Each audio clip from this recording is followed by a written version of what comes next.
Elena Vale fired 3 bullets into the man who once owned her life. But tonight, blood painted the marble floor of a mafia king's bedroom, and the only thing louder than thunder was the sound of her heart refusing to stop.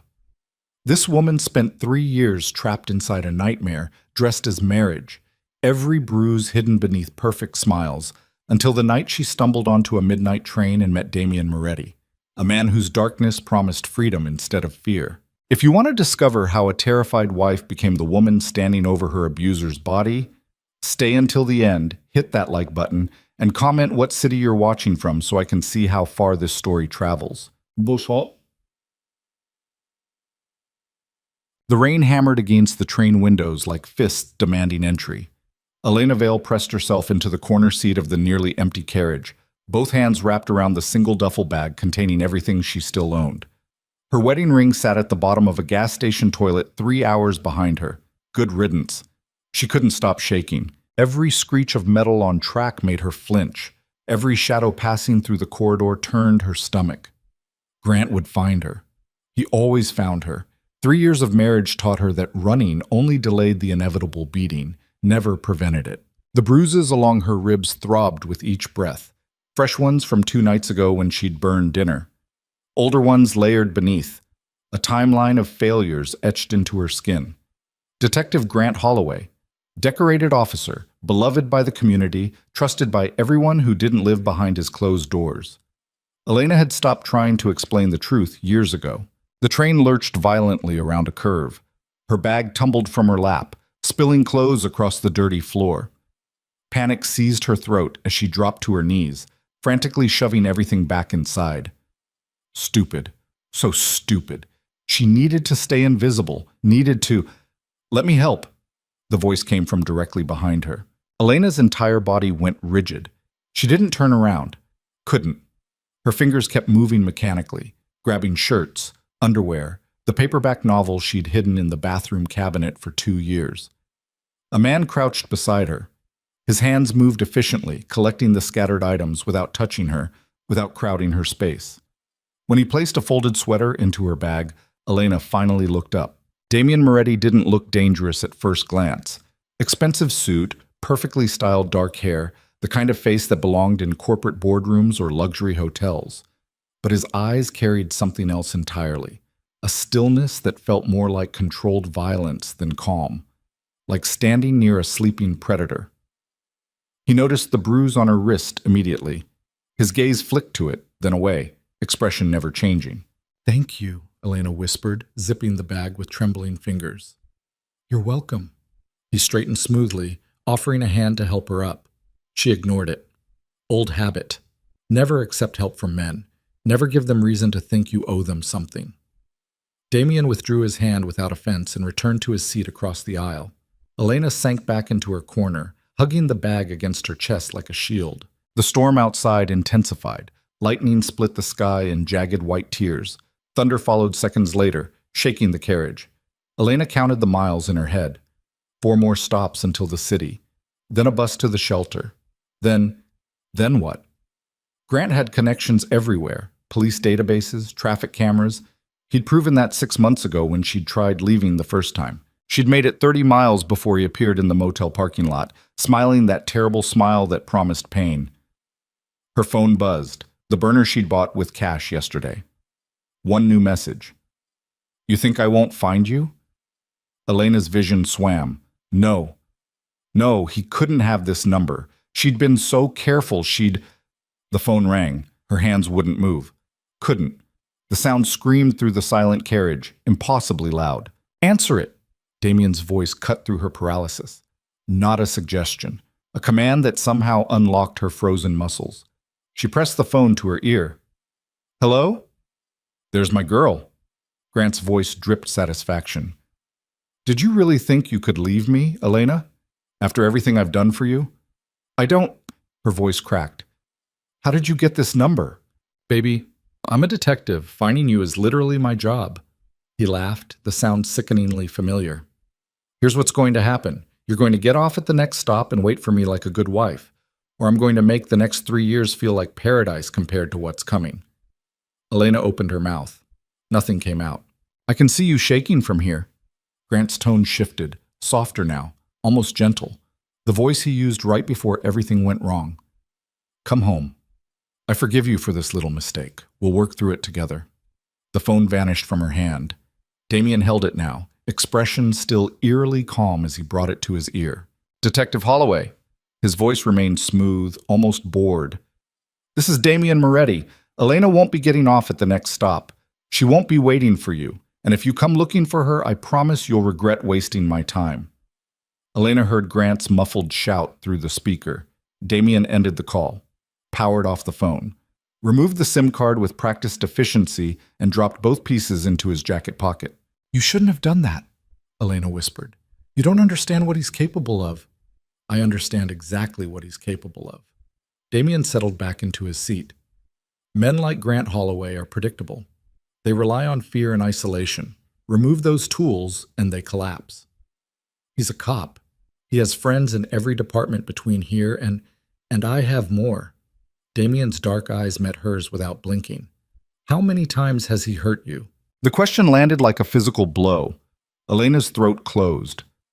How many times, Damien repeated quietly, has he made you believe you deserved it? She couldn't breathe, couldn't think. 3 years of carefully constructed walls threatened to crumble under the weight of someone actually seeing her. I don't need your pity, Elena managed. Good. I don't offer pity. Damien leaned forward slightly. I'm offering you a choice.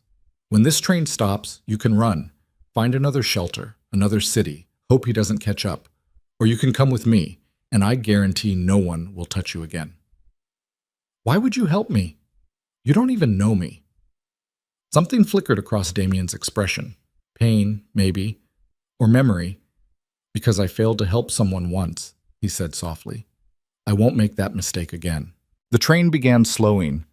Elena's pulse hammered against her ribs as the platform lights appeared through the rain-streaked windows. This wasn't her stop. This was barely a station, just a covered platform in the middle of nowhere, surrounded by empty fields and darkness. Damien stood, extended his hand again. Decide now. Elena stared at his hand, at the expensive watch on his wrist, at the subtle bulge beneath his jacket that definitely wasn't a phone. Everything about this man screamed danger, but Grant was worse. She took his hand. The platform was deserted. Rain poured through gaps in the rusted roof, creating rivers across cracked concrete. A black town car waited at the far end, engine running, headlights cutting through the storm. Who are you? Elena demanded as they walked. Really? Someone who keeps his promises. Not an answer. Elena's instincts screamed warnings she'd learned to ignore years ago. This was insane. She was getting into a stranger's car in the middle of the night, running from one dangerous man straight into the arms of another. Movement near the tracks. Elena's heart stopped. Grant emerged from the shadows beneath the platform overhang, drenched from the rain, service weapon visible on his hip.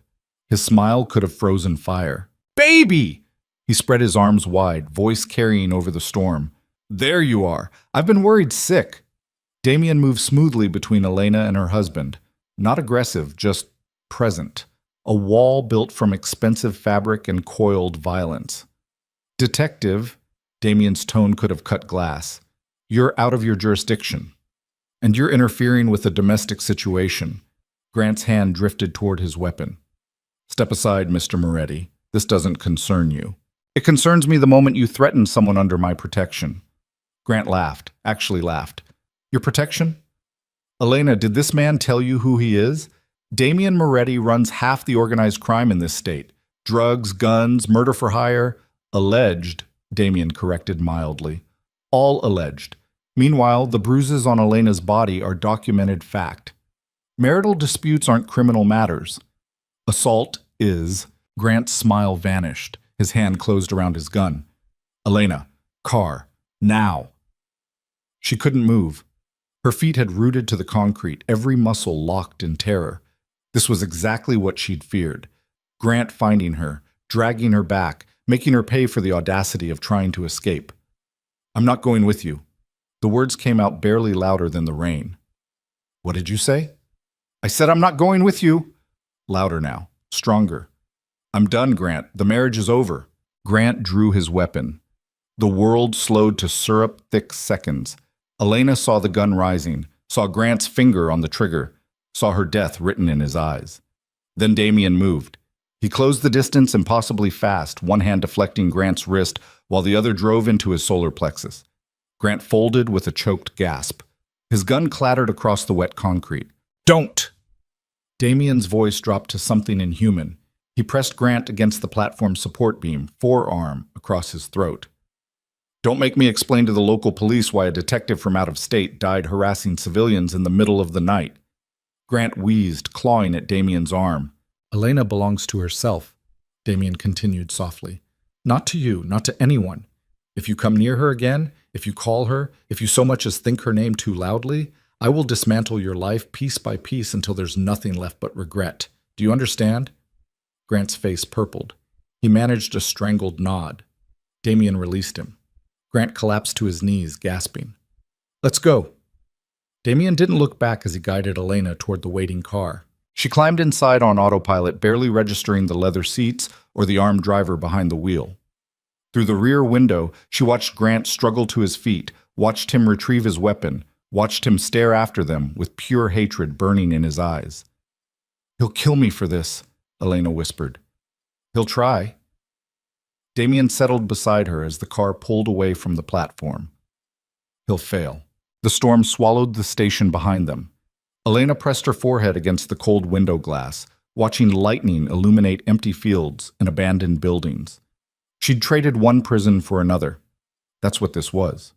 It had to be. Except Damien hadn't touched her, hadn't demanded anything, hadn't smiled that horrible smile Grant wore right before everything went wrong. "Where are we going?" she asked. "Somewhere safe." "That's not an answer. It's the only one I have right now." Damien loosened his tie, the first crack in his perfect composure. "I own an estate about 40 minutes from here. Gated property, security, medical staff if you need it. You'll have your own space, your own choices."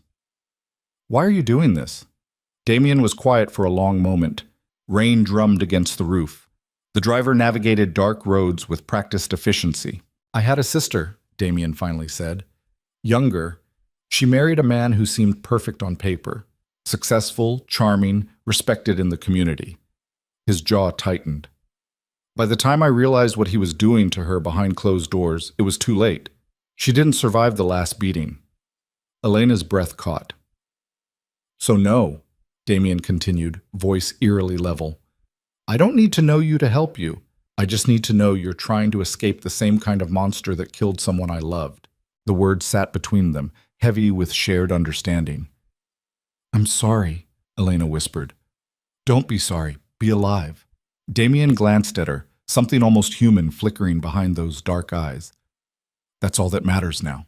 The estate appeared through the rain like something from a different world. High stone walls, iron gates that opened silently at their approach. Security cameras tracking their progress up the long driveway. The mansion itself sprawled across manicured grounds, all glass and stone and architectural intimidation. Elena had never seen anything like it. The car stopped under a covered entrance. Damien opened her door himself, offering his hand again. She took it. A woman waited inside, older, efficient-looking, with kind eyes that reminded Elena of her mother before cancer took her. "This is Margaret," Damien said. "She runs the household. Margaret, this is Elena. She'll be staying with us. Guest wing, 3rd floor.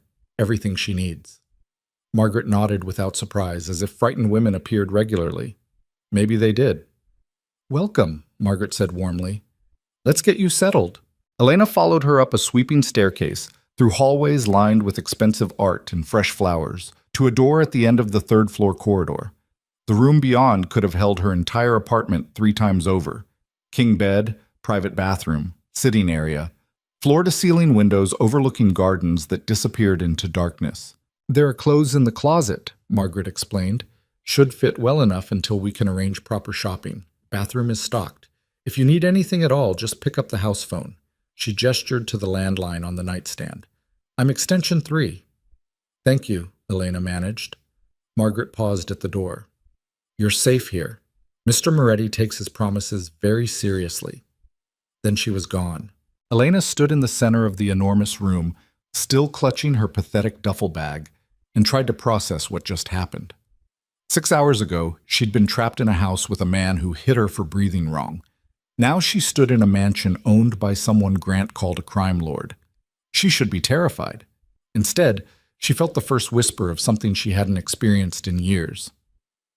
Hope. Elena showered until the hot water ran cold, scrubbing away layers of fear and pain and Grant's touch. She found pajamas in the closet, silk, expensive, definitely not meant for her, and collapsed onto the impossibly soft bed.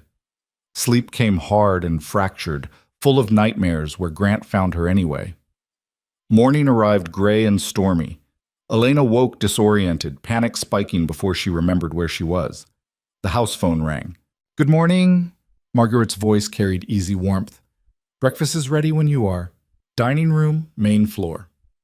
Elena found clothes that fit, jeans, a soft sweater, nothing like the carefully controlled wardrobe Grant approved.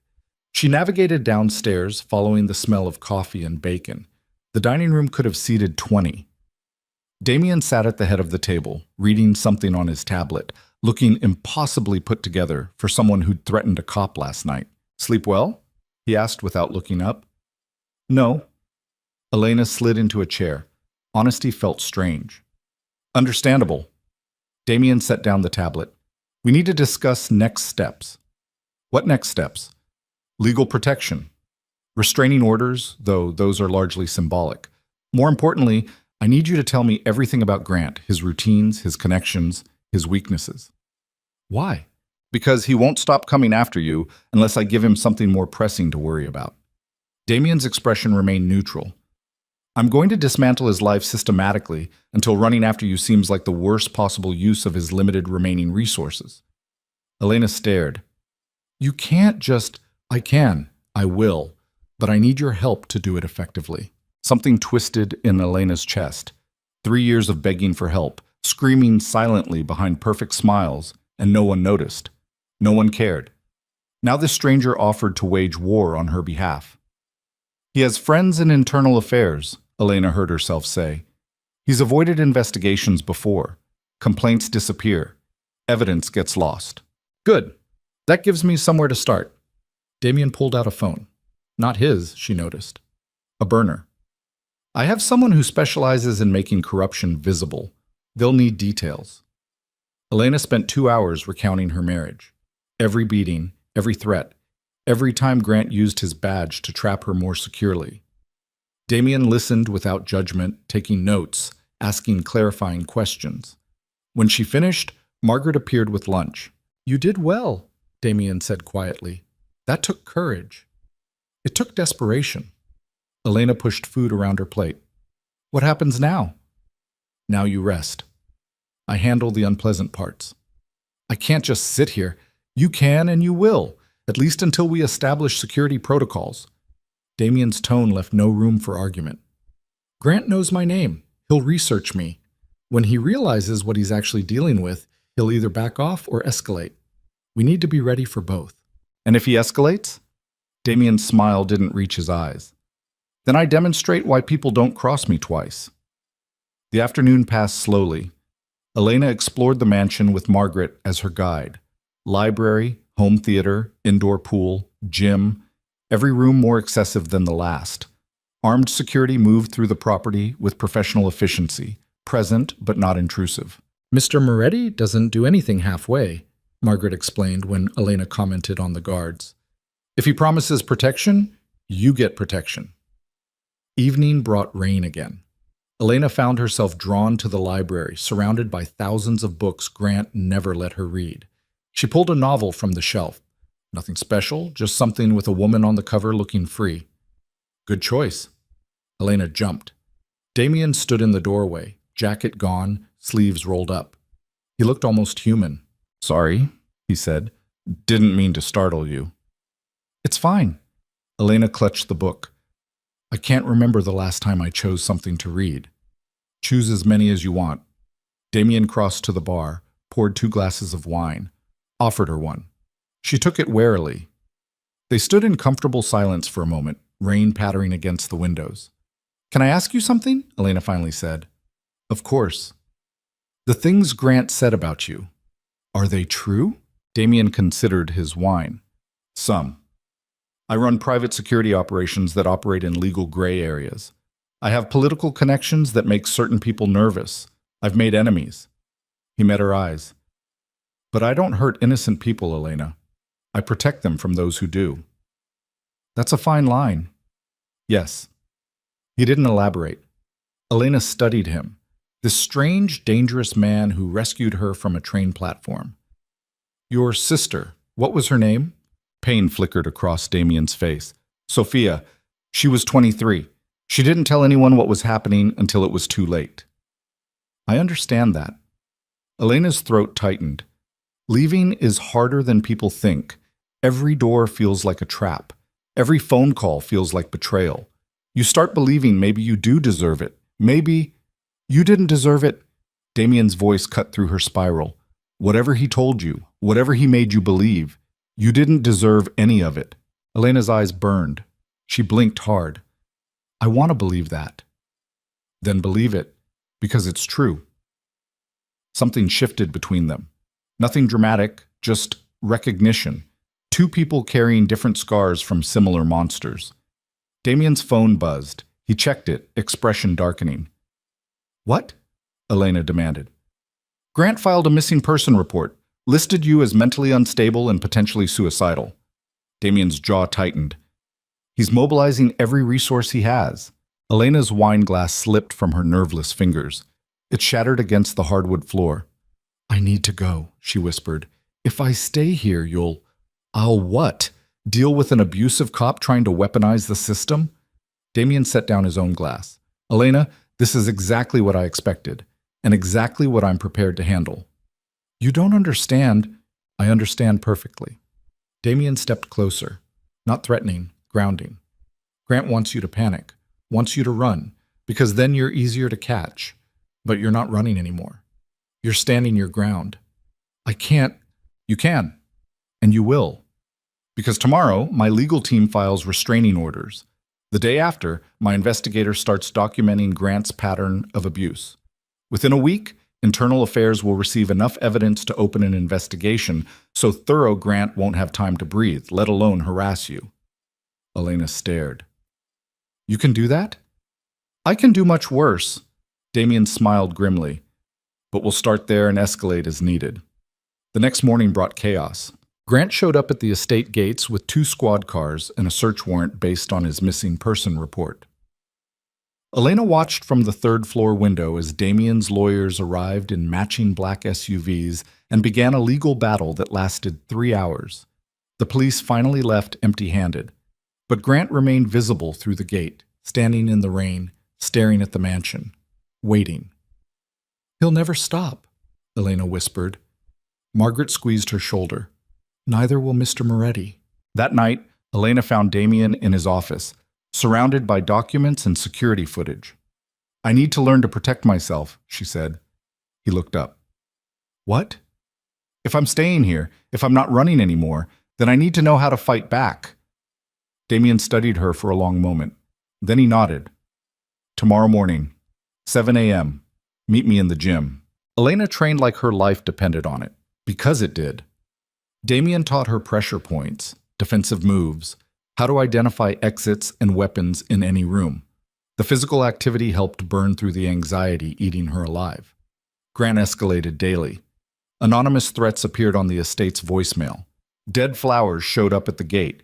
His squad car circled the property at odd hours, testing security responses. 3 weeks after Elena arrived at the mansion, Grant made his first serious mistake. He tried bribing one of Damien's security guards to provide internal information. The guard reported it immediately. Damien's response was surgical. Within 24 hours, Grant found himself suspended pending investigation for ethics violations. His personal finances underwent federal audit. 3 of his cases were reopened for evidence tampering. You weren't kidding about dismantling lives, Elena said when Damien explained what he'd done. I promised he'd regret threatening you. I keep my promises. But Grant wasn't done. 2 days later, Elena was returning from an afternoon walk through the estate gardens when a figure stepped from behind the hedge maze. Grant. Somehow he'd breached security. Elena's scream died in her throat. Did you think hiding behind a criminal would save you? Grant advanced slowly. You're still my wife, Elena. Still mine. Elena backed away, training kicking in. Don't panic. Find an exit. Keep distance between. Damien appeared like violence given human form. He tackled Grant into the hedge, both men crashing through branches. They fought with brutal efficiency. Grant with police training, Damien with something darker, fists connected. Blood flew. Security swarmed the area within seconds, pulling them apart. Grant spat blood, grinning through split lips. You just assaulted a police officer, Moretti. That's going to cost you. You trespassed on private property and threatened a resident. Damien's voice remained eerily calm despite the blood streaming from his temple. That's going to cost you more. The local police arrived. Grant tried spinning his narratives, a concerned husband, dangerous criminal, innocent man attacked. But Damien had security footage from 17 different angles, and Elena finally found her voice. He's lying, she told the officers. He's been stalking me for weeks. He broke into this property to hurt me. Grant's face purpled. Elena, I want a restraining order. I want him arrested. I want him to leave me the hell alone. The words felt like breaking chains. Police led Grant away in handcuffs, still shouting threats Elena refused to hear. When they disappeared down the driveway, Elena's knees buckled. Damien caught her before she hit the ground. It's done, he murmured. You did it. But Elena knew the truth. This wasn't over. This was just beginning. That night, she couldn't sleep. Couldn't stop replaying Grant's rage-twisted face. Couldn't shake the certainty that something worse was coming. She found herself wandering to Damien's office around midnight. He sat behind his desk, shirt sleeves rolled up, bruises already darkening along his knuckles from the fight. Can't sleep? He asked without looking up. Can you? Rarely. He set down whatever he was reading. How are you holding up? I don't know. Elena sank into the chair across from him. Part of me feels stronger than I have in years. Another part keeps waiting for the next disaster. That's normal. Is it? She laughed bitterly. Nothing about any of this is normal, Damien. No, but you're still breathing, still fighting. That's what matters. They sat in comfortable silence for a moment. The kind of quiet that felt safe instead of suffocating. Thank you, Elena said softly, for everything. Don't thank me yet. Damien's expression darkened. Grant won't stop. Men like him never do. Which means we need to be smarter, faster, and more ruthless than he expects. What does that mean? Damien hesitated. Then he pulled out a folder and slid it across the desk. Elena opened it. Inside were photographs of Grant with other women, financial records showing suspicious transactions, text messages that outlined a pattern of abuse spanning multiple relationships. Where did you get these? Elena breathed. I have people who find things, and they found everything. Damien leaned forward. This evidence destroys Grant's career, his reputation, his freedom, but using it means declaring total war. Once we move forward, there's no going back. Elena stared at the photographs, at the proof that she'd never been Grant's only victim, at the chance to finally make him pay. Do it, she whispered. You're sure? Completely. Damien nodded once. Then we end this. Permanently. The next morning, Internal Affairs received an anonymous package containing copies of everything Damien had compiled. By afternoon, major news outlets were running stories about Detective Grant Holloway and his pattern of abuse. By evening, federal investigators announced a criminal probe. Grant's entire world collapsed in less than 24 hours. Elena watched it unfold from the safety of Damien's office, feeling something she couldn't quite name. Not joy, not satisfaction, just release. He can't hurt me anymore, she said quietly. No, Damien stood beside her. He can't. But neither of them noticed the single missed call on Grant's confiscated phone, or the contact name listed. Backup plan. Grant's arrest lasted exactly 48 hours before his lawyer, some expensive suit from the city, got him released on bail. Elena watched the news footage from Damien's office, her coffee going cold in her hands as Grant walked down the courthouse steps, bruised but grinning like a man who'd just won something. "He looks too confident," she said. Damien stood behind her, arms crossed, jaw tight. He shouldn't have made bail, not with the evidence stacked against him. Then why did he? Someone intervened, someone with enough influence to convince a judge that Detective Holloway poses no flight risk. Damien's phone buzzed. He read the message, expression darkening. "And I just found out who." Elena turned. "Who?" "Captain Richard Voss, Grant's supervisor for the past 7 years. Apparently he personally vouched for Grant's character and posted the bail himself." Something cold slithered down Elena's spine. Grant talked about Voss sometimes. They go fishing together. Their wives were friends. Were? Voss's wife died 2 years ago. Car accident. Elena set down her coffee. Grant attended the funeral, brought casseroles for weeks after. Damien's eyes narrowed. He's building loyalty, making himself indispensable to people with power. So what do? We dig into Captain Voss. Find out exactly what Grant has on him that's worth protecting a man facing federal charges. But before Damien's investigators could start, something else exploded. The next morning, Elena woke to Margaret pounding on her bedroom door. "Turn on the news," Margaret said, voice shaking. "Channel 7, now." Elena grabbed the remote with trembling fingers. The screen lit up, showing a female reporter standing outside the estate gates, rain pouring behind her.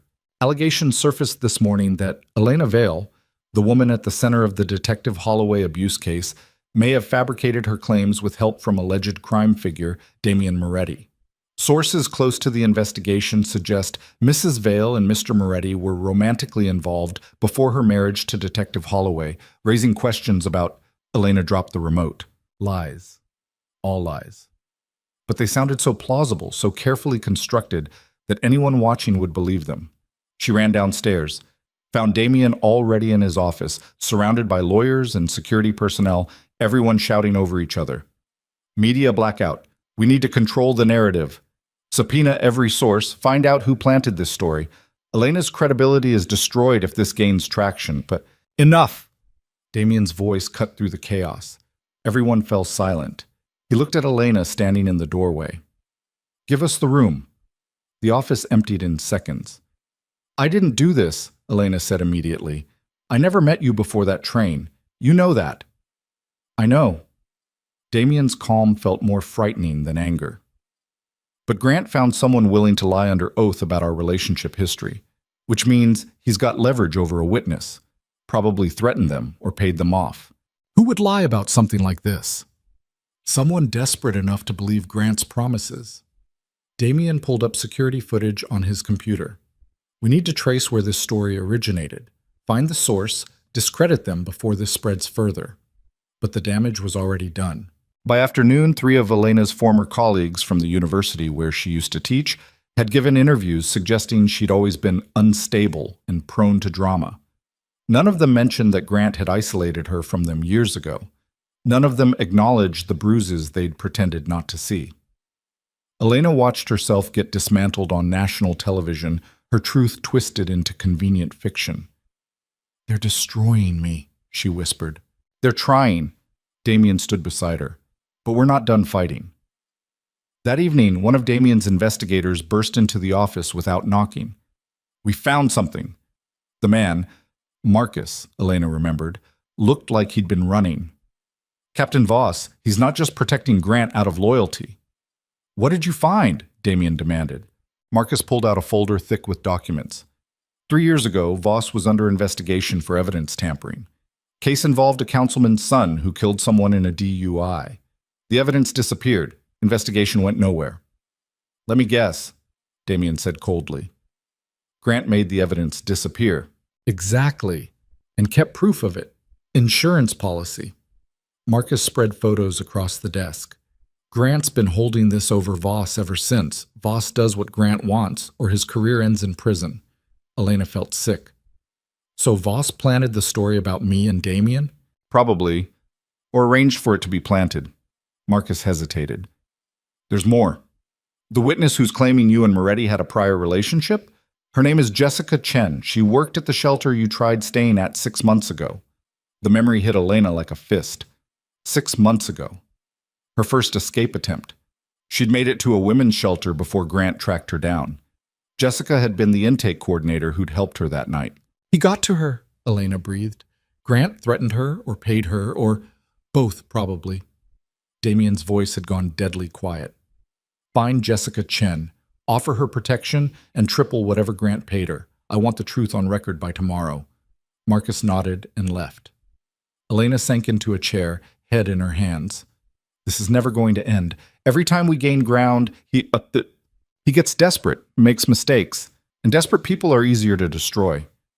Damien crouched in front of her. Look at me. She did. Grant is losing. Everything he's doing right now is panic. The lies, the media manipulation, calling in favors from corrupt cops, that's not strength. That's a dying animal trying to take everyone down with it. What if he succeeds? He won't. Damien's eyes held absolute certainty. Because I won't let him. But that night, lying alone in her enormous bedroom, Elena couldn't shake the fear crawling through her chest. Grant had always been 3 steps ahead, always found ways to trap her more securely. What if this time was no different?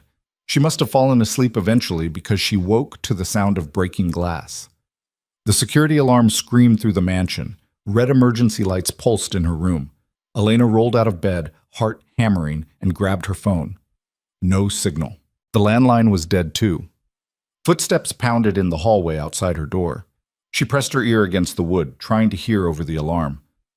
South entrance breached. Multiple targets, at least 4. Get Moretti. Lock down the 3rd floor. Multiple targets. Grant hadn't come alone. Elena's training kicked in. She shoved her dresser against the door, then ran to the window. 3 stories down. No way to climb. The gardens below looked empty except for movement near the hedge maze. 2 figures in dark clothing moving with military precision. This wasn't just Grant. This was planned, coordinated. Her door handle rattled. Elena grabbed the only weapon she could find, a heavy glass vase from the nightstand. She pressed herself against the wall beside the door, pulse roaring in her ears. Elena Vale. The voice came muffled through the wood. Male. Unfamiliar. We're not here to hurt you. Captain Voss sent us to bring you in for questioning. Lies. Voss had no authority here. No legal right to send anyone. Open the door, the voice continued. Make this easy. Elena's grip tightened on the vase. Through the wood, she heard hushed conversation, then something metal sliding into the lock. They were picking it. She looked around frantically. The bathroom had a small window. Maybe she could... The lock clicked. The dresser scraped as they shoved the door open. 2 men in tactical gear pushed inside, flashlights cutting through the darkness. Elena swung the vase with everything she had. It connected with the first man's temple. He went down hard, blood streaming. The second man lunged for her. Elena ducked, rolled, came up near the bathroom door. Stop running, he growled, pulling something from his belt. Not a gun, a taser. She slammed the bathroom door and locked it. The window was tiny, but maybe she could fit through if she... The door exploded inward in a shower of splinters. Elena barely squeezed through the window before hands grabbed her ankle. She kicked backward, felt her heel connect with flesh. Someone cursed viciously. Then she was falling, sliding down the steep roof below her bathroom, tiles scraping her skin through her pajamas. She hit the rain gutter hard enough to knock the wind from her lungs. For a terrible moment, she thought she'd keep sliding straight off the edge. Then her fingers found the metal, gripped tight. Above, a face appeared in the broken bathroom window. The man with the taser. Below, a 3-story drop onto stone patio. Nowhere to go, the man called down. Just hold on. We'll pull you up. Like hell. Elena swung her legs, building momentum, then let go of the gutter and dropped. She hit the patio wrong, ankle twisting beneath her. Pain exploded white-hot up her leg. She bit back a scream and forced herself to move, limping toward the gardens. Shouts behind her, flashlight beams cutting through darkness. She made it to the hedge maze before they caught up. The familiar paths swallowed her. Damien had walked her through here dozens of times over the past weeks, teaching her the layout for exactly this reason. Left at the fountain, right at the sundial, straight through to the garden shed where extra security equipment was stored. Her ankles screamed with each step. Blood soaked through her torn pajama pants, but she could hear them crashing through the hedges behind her, getting closer. The shed appeared ahead. Elena threw herself inside, gasping, and slammed the door. No lock. Of course no lock. She shoved a workbench against it instead. Her hands found a heavy wrench in the darkness. Better than nothing. Footsteps approached, stopped outside. "We know you're in there," the same voice from her bedroom. "Captain Voss wants to talk. That's all. You're not under arrest?" Elena pressed her back against the far wall, wrench raised. "If we have to come in there, this gets ugly, so why don't you—" Gunfire erupted from somewhere near the mansion, 3 sharp cracks, then sustained automatic fire that made Elena's ears ring even from here. The footsteps outside the shed scrambled away. Elena waited in the darkness, counting her ragged breaths. 1 minute, 2. The shooting stopped. Silence crashed down, broken only by the alarm still wailing from the house. Then the shed door opened. Elena swung the wrench. Damien caught it mid-swing, his hand closing over hers. Blood streaked his shirt. Bruises darkened his jaw, but his eyes held that terrible calm. "It's me," he said quietly. "You're safe." Elena collapsed against him, wrench clattering to the floor. What happened? 4 men breached the perimeter. Professional operators, not cops. 2 are in custody, 1 escaped, 1's dead. Damien's voice stayed level despite the words. "They came for you specifically. They said Captain Voss sent them."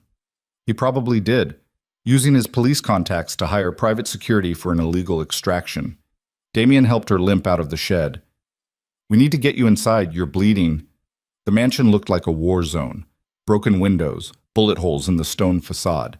Security personnel everywhere, coordinating response. Paramedics treating injured guards. Margaret met them at the door, face pale, but composed. "Guest wing is secured," she reported. "Medical bay is ready." Elena found herself in a room she hadn't seen before, equipped like a hospital, complete with monitors and medical supplies. A doctor appeared and began examining her ankle while Damien stood watch, phone pressed to his ear. Police response time was deliberately slow. Someone stalled dispatch. "Get me everything on Captain Voss, financial records, phone logs, every contact for the past 3 years. And find Grant Holloway. I want to know where he was during the breach." The doctor confirmed her ankle was sprained, not broken. He bandaged the cuts on her legs and arms, gave her something for the pain. "Rest," he ordered. "Keep weight off that ankle for at least a week." Fat chance. Elena waited until he left, then turned to Damien. "This was a kidnapping attempt." "Yes." "Grant's escalating." "Yes."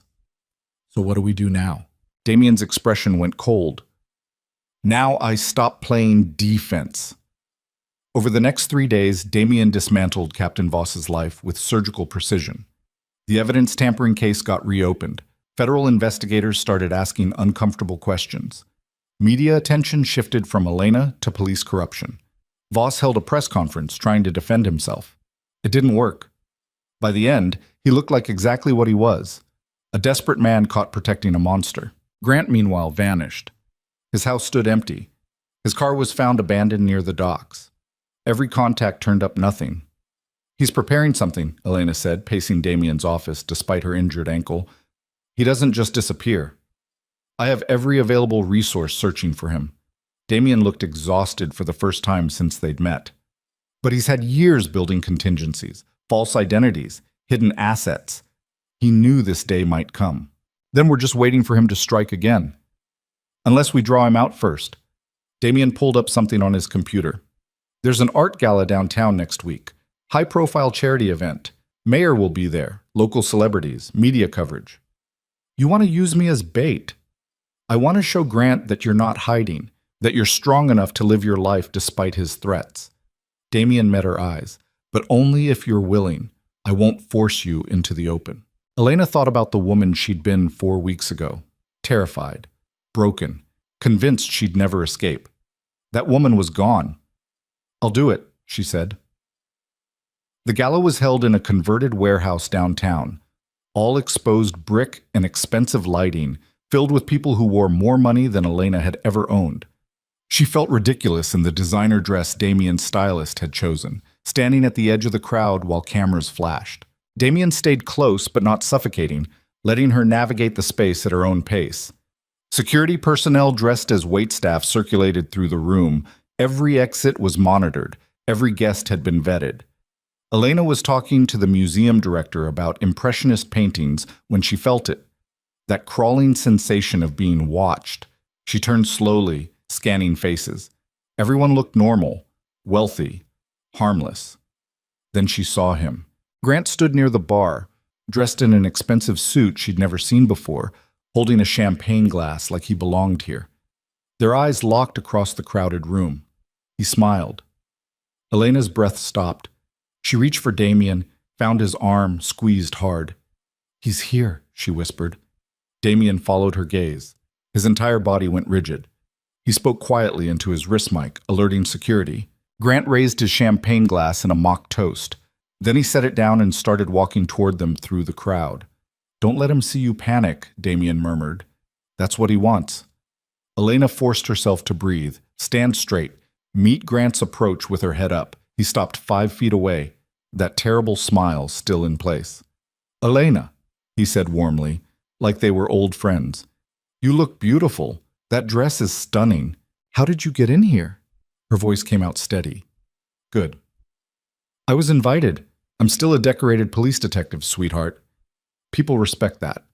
His gaze slid to Damien. "Though I see you've moved on quickly, makes me wonder if those allegations about your prior relationship were accurate after all." "Walk away, Grant." Damien's voice could have cut steel. "This is a public event. I have every right to be here." Grant looked back at Elena, something dangerous flickering behind his pleasant expression. "We should talk. Clear the air. There are things you don't know about your new protector." "I know everything I need to know." "Do you?" Grant leaned closer, voice dropping. "Did he tell you about the 3 people who died in suspicious accidents after crossing him? Or the federal investigation into his operations that mysteriously disappeared 2 years ago? Or—" "Stop." Elena's hands clenched into fists. "You don't get to do this anymore. You don't get to manipulate me or scare me or— I'm trying to save you." Grant's mask cracked slightly, showing genuine anger beneath. "You think Moretti cares about you? You're a project, a way to get back at law enforcement. Once you're no longer useful, he'll—" Damien moved like controlled violence, putting himself between Elena and Grant. "You have 10 seconds to leave," he said quietly, "or I'll have you removed." "You'll have me removed?" Grant laughed. "Who do you think you are? You're a criminal, Moretti. Everything you've built is dirty money and blood, and eventually everyone realizes—" Security appeared at Grant's elbows. 2 large men dressed as guests. "Sir," one said politely, "you need to leave." Grant shrugged them off. "Don't touch me. I'll go." He looked past Damien to Elena. "When you're ready to come home, baby, I'll be waiting. I always forgive you." Then he walked away, disappearing into the crowd. Elena's legs threatened to give out. Damien guided her to a quiet corner, away from curious eyes. "Breathe," he instructed. "Just breathe." She tried. Her lungs wouldn't cooperate. The room spun sickeningly. "I can't do this," she gasped. "He's everywhere, Damien. No matter what we do, he's always—" "Look at me." Damien's hands framed her face, forcing her to meet his eyes. "You faced him. You didn't run. You didn't break. That's everything. It doesn't feel like everything. Because you're still measuring yourself by his standards, but you're not his victim anymore, Elena. You're a survivor who just stood in a crowded room and told her abuser to go to hell." The words slowly penetrated her panic. She had done that. She'd faced Grant without falling apart. "He said things about you," Elena whispered. "About people dying. Some of it's true. Most is exaggeration." Damien's expression went carefully neutral. "I've made enemies. Some of them died. I won't pretend to be innocent." "Did you kill them?" "Not personally, but I ordered things that led to their deaths." He held her gaze steadily. "I'm not a good man, Elena. I've done terrible things to terrible people. If that's too much for you, I understand." Elena studied him. This dangerous, complicated man who'd saved her life and destroyed Grant's career and just admitted to having blood on his hands.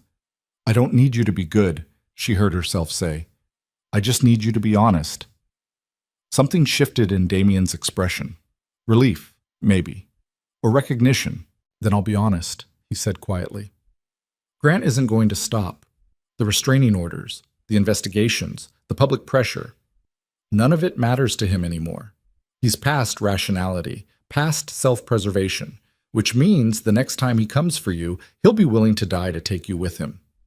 So what do? We prepare for the worst and hope he makes a mistake first. They left the gala early.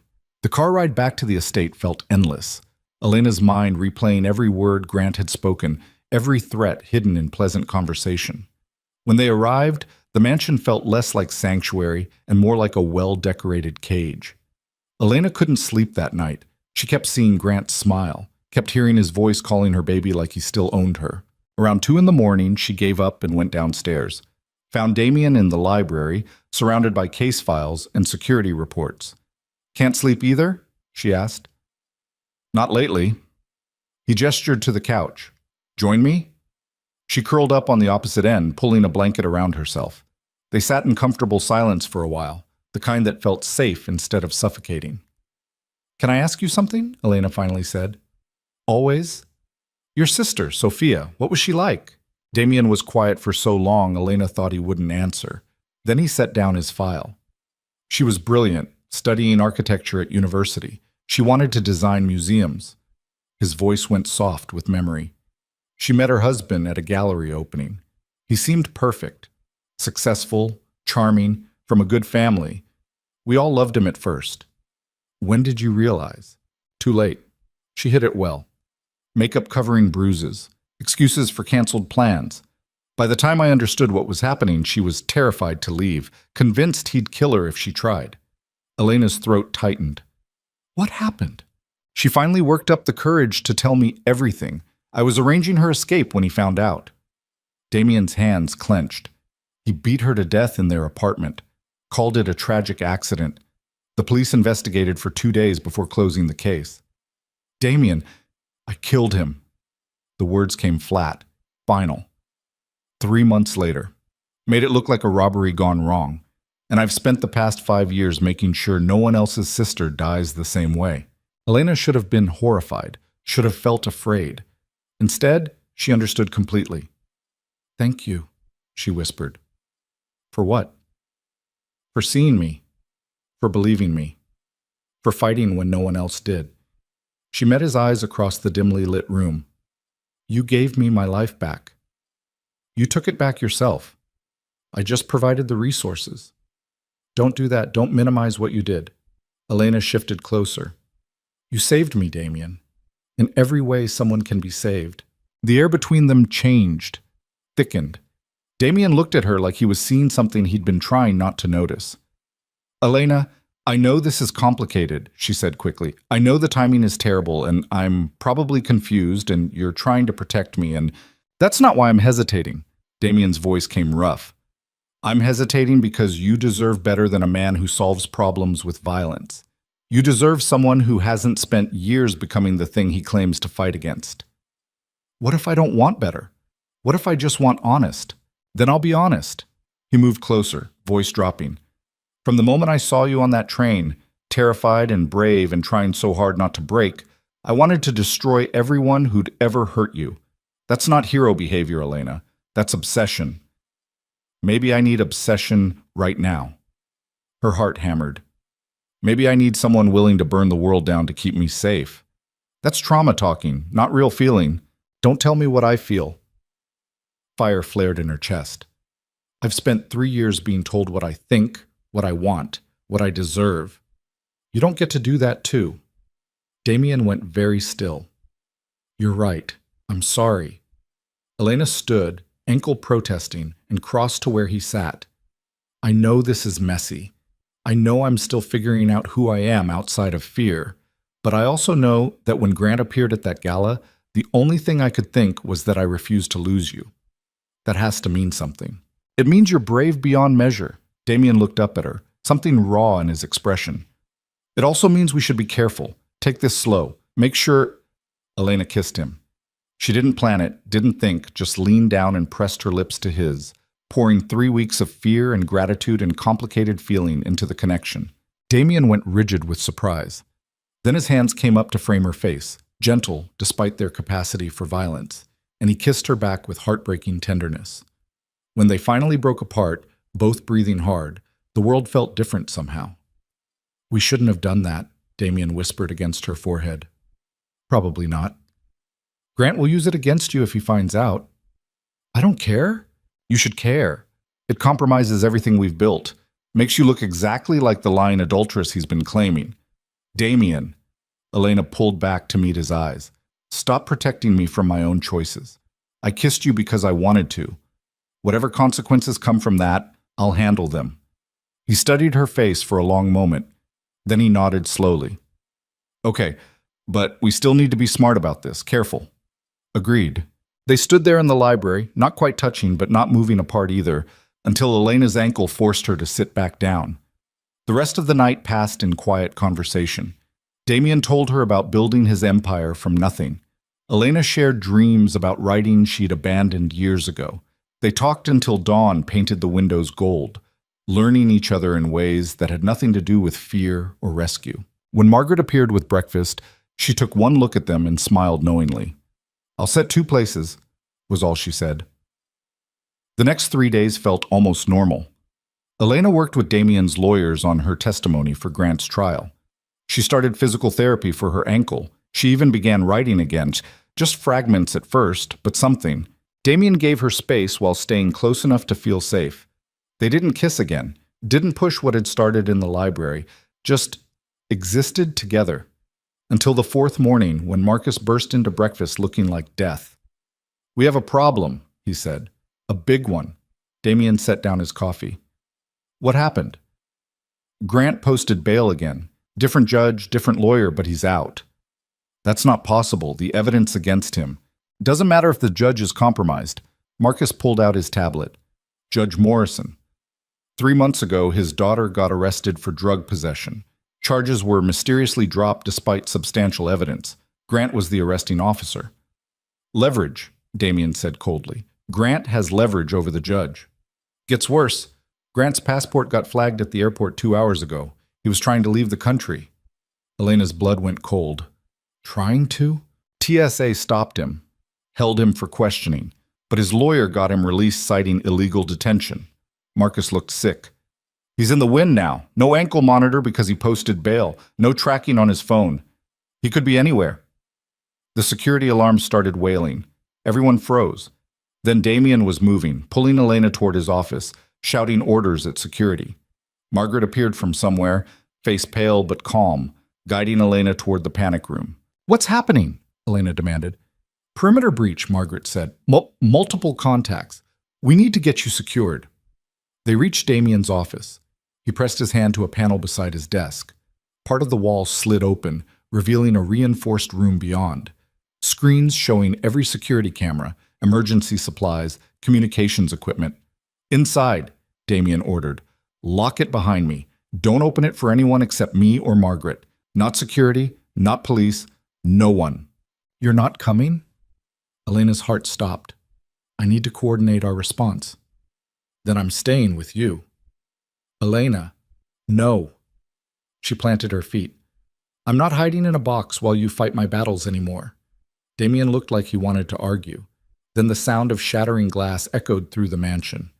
"Fine, but you stay behind me. You don't engage. And if I tell you to run, you run." His eyes burned into hers. "Promise me." "I promise." They moved through the mansion together, Damien slightly ahead, weapon drawn. Elena's ankle screamed with each step. She ignored it. The destruction became visible as they approached the main entrance. Windows blown out, bullet holes stitching across walls, security personnel taking cover behind furniture. "Status," Damien barked. 6 contacts, someone shouted back. 3 at the south entrance, 3 at the garage. Professional operators. They're trying to box us in. "Grant?" Damien demanded. "No visual confirmation yet." Elena pressed against the wall beside Damien, heart trying to climb out of her throat. This was real. This was actually happening. Grant had brought an army to... The lights died. Emergency systems kicked in immediately, bathing everything in red. But for 3 seconds, the darkness was absolute. In those 3 seconds, Elena heard something that froze her blood. Grant's voice, distorted through some kind of speaker system, echoing through the entire mansion. "Hello, baby? Did you miss me?" Grant's voice echoed through the darkened mansion like something crawling from a grave, distorted and amplified until it filled every corner of the space Elena had foolishly believed was safe. "I know you can hear me, baby. I know you're scared, but this is all your fault. You made me do this." Damien's hand closed around Elena's wrist, pulling her lower behind the overturned furniture. His weapon tracked movements in the red emergency lighting, every muscle coiled with lethal intent. "How is he broadcasting through our system?" Damien hissed into his wrist mic. Static crackled back. Then Marcus's voice, tight with panic. "He's hardwired into the backup generator. Must have done it during the perimeter breach. We can't shut him down without killing all power." "Then find him and shoot him." Gunfire erupted from somewhere near the kitchen. Glass shattered. Someone screamed. Grant's voice continued, maddeningly calm. "You thought you could hide from me behind money and lawyers and some criminal's promises? You're mine, Elena. You've always been mine. Till death do us part, remember?" Elena's hands shook so violently she had to press them against the floor to keep them still. This was worse than her nightmares. This was Grant with nothing left to lose, willing to burn everything down just to prove he still owned her. "We need to move," Damien said. "Get you to the panic room while my team—" "South stairwell is compromised," someone shouted through the chaos. "They're pushing toward the main floor." "North stairwell? Blocked. They herded us exactly where they wanted." Damien cursed viciously. He pulled Elena to her feet, already calculating alternate routes. "Kitchen service elevator. It'll take us straight to the third floor. Move." They ran through the mansion, keeping low, Elena's injured ankle threatening to give out with each step. Behind them, the sounds of battle intensified. Ahead, the kitchen loomed dark and empty, industrial appliances gleaming dully in the emergency lights. The service elevator sat in the far corner, door already open like a waiting mouth. "Something's wrong," Elena whispered. "I know." Damien swept his weapon across the space. "But we're out of options." They moved toward the elevator, 5 feet away. 3. Elena's instincts screamed warnings she couldn't articulate. Then movement exploded from behind the industrial refrigerator. A man in tactical gear materialized, weapon raised. Damien fired first. The shot went wide as he shoved Elena sideways. They crashed into a prep station. Pots and pans clattered to the tile floor. The tactical operator advanced, weapon tracking. Damien rolled, fired twice more. Both shots connected. The man dropped. "Go," Damien commanded. "Elevator, now." Elena scrambled to her feet and lunged for the open door. Her fingers found the button panel. She slammed her palm against the third-floor selection. Nothing happened. She pressed again and again. The elevator refused to move. "It's disabled," she gasped. "Then we take the stairs." Damien grabbed her hand, already moving toward the back exit. They made it 3 steps before the kitchen's main entrance erupted with gunfire. Bullets punched through the swinging doors, chewing up walls and counters. Damien dragged Elena behind the massive center island, both of them pressed flat against the tile. "This is getting tiresome," Grant's voice boomed through the speakers. "How many of your people have to die before you face me like a man, Moretti?" Damien's expression went cold as death. He spoke into his wrist mic. "Status on Grant's location? Still can't pinpoint him. He's moving through the building, staying off camera." "Then bring down the whole damn system. Cut power to everything except life support. That includes the security feeds. We'll be blind. Do it." The emergency lights died. Absolute darkness crashed down, broken only by muzzle flashes from the ongoing firefight near the entrance. Elena couldn't see her own hands. Couldn't see Damien beside her. Couldn't see anything except brief strobing glimpses when weapons fired. "Stay close," Damien breathed against her ear. "Don't make a sound." They moved through the darkness by touch and memory. Elena's hands found walls, door frames, anything solid to guide her. Her breathing sounded impossibly loud in her own ears. They reached what felt like a hallway. Damien pulled her into a side room, a pantry, Elena realized from the shelves pressing against her back. He positioned her in the corner, then pressed something into her hands. A gun. Heavy, cold, terrifying. "Safety's off," Damien whispered. "Point and squeeze if anyone comes through that door who isn't me. Understand? Don't leave me. I need to draw them away from you. Lead them somewhere I control. His hand found her face in the darkness, thumb brushing her cheekbone. Trust me. Then he was gone, slipping out of the pantry like smoke. Elena stood in the pitch black, both hands wrapped around the weapon Damien had given her, and tried not to scream. Every sound made her flinch. Every shadow that might be movement sent her pulse skyrocketing. Minutes crawled past, or maybe hours. Time lost meaning in the dark. Then footsteps approached the pantry. Slow, deliberate. Boot heels clicking against tile. Elena raised the gun with trembling hands, pointing it toward where she thought the door was. The footsteps stopped right outside. Elena, Grant's voice, no longer amplified through speakers. Just him, right there. I know you're in there. I can hear you breathing. She bit down on her tongue to keep silent. This is ridiculous, baby. We're married. We're supposed to work through problems together. His tone shifted to something almost gentle. I forgive you for running. I forgive you for lying about me. I even forgive you for fucking Damien Moretti. We can put this all behind us. Elena's finger tightened on the trigger. You just need to come home with me. Tonight. Right now. And all this stops. No more violence. No more people dying because you couldn't accept that you belong to me. I don't belong to anyone, Elena whispered before she could stop herself. The door exploded inward. Grant's silhouette filled the frame, backlit by a flashlight. Elena fired blindly, once, twice. The muzzle flash lit his face for a fraction of a second. Rage and something worse, something hungry. Both shots missed. Grant lunged into the pantry. Elena tried to fire again, but he grabbed her wrist, twisting until the gun clattered to the floor. Then his other hand closed around her throat. There you are. His breath was hot against her face. Did you really think I wouldn't find you? Elena couldn't breathe, couldn't scream. Her hands clawed at his grip, finding nothing but unyielding strength. I gave you everything, Grant hissed. A home, security, love. And you threw it away for what? For him? His fingers tightened. You're going to watch him die, Elena. Then you're coming home, and I'm going to spend the rest of your life teaching you why running was a mistake. Black spots danced across Elena's vision. Her lungs burned. She was going to die in this pantry, choking on her own failed escape. Then light flooded the space. Damien stood in the doorway, weapon raised, absolutely steady. Let her go, detective. Grant's grip loosened slightly. Not enough. His other hand moved to his belt, pulled something free. The cold press of metal touched Elena's temple. A gun. Drop yours, Grant commanded, or I paint the walls with her brain. You won't shoot her. Damien's voice carried absolute certainty.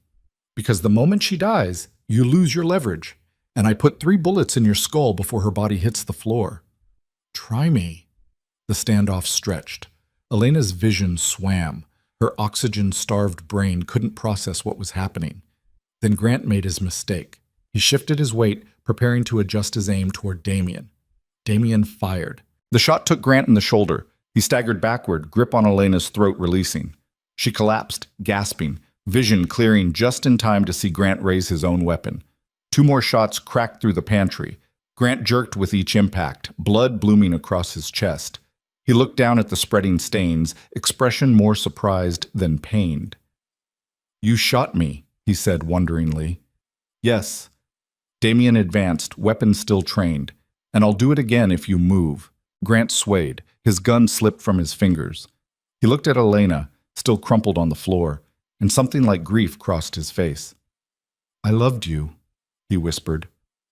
Why wasn't that enough? Then his knees buckled. He collapsed against the pantry shelves, sliding down to sit in a spreading pool of his own blood. Elena stared at him. The man who'd terrorized her for 3 years. The man who'd taken everything from her. He looked smaller somehow, pathetic, human. Elena. Damien crouched beside her, hands gentle as he checked her throat. Look at me. Not him. Me. She dragged her eyes away from Grant's dying form. It's over, Damien said softly. He can't hurt you anymore. Is he? Her voice came out wrecked. Is he dead? Not yet, but soon.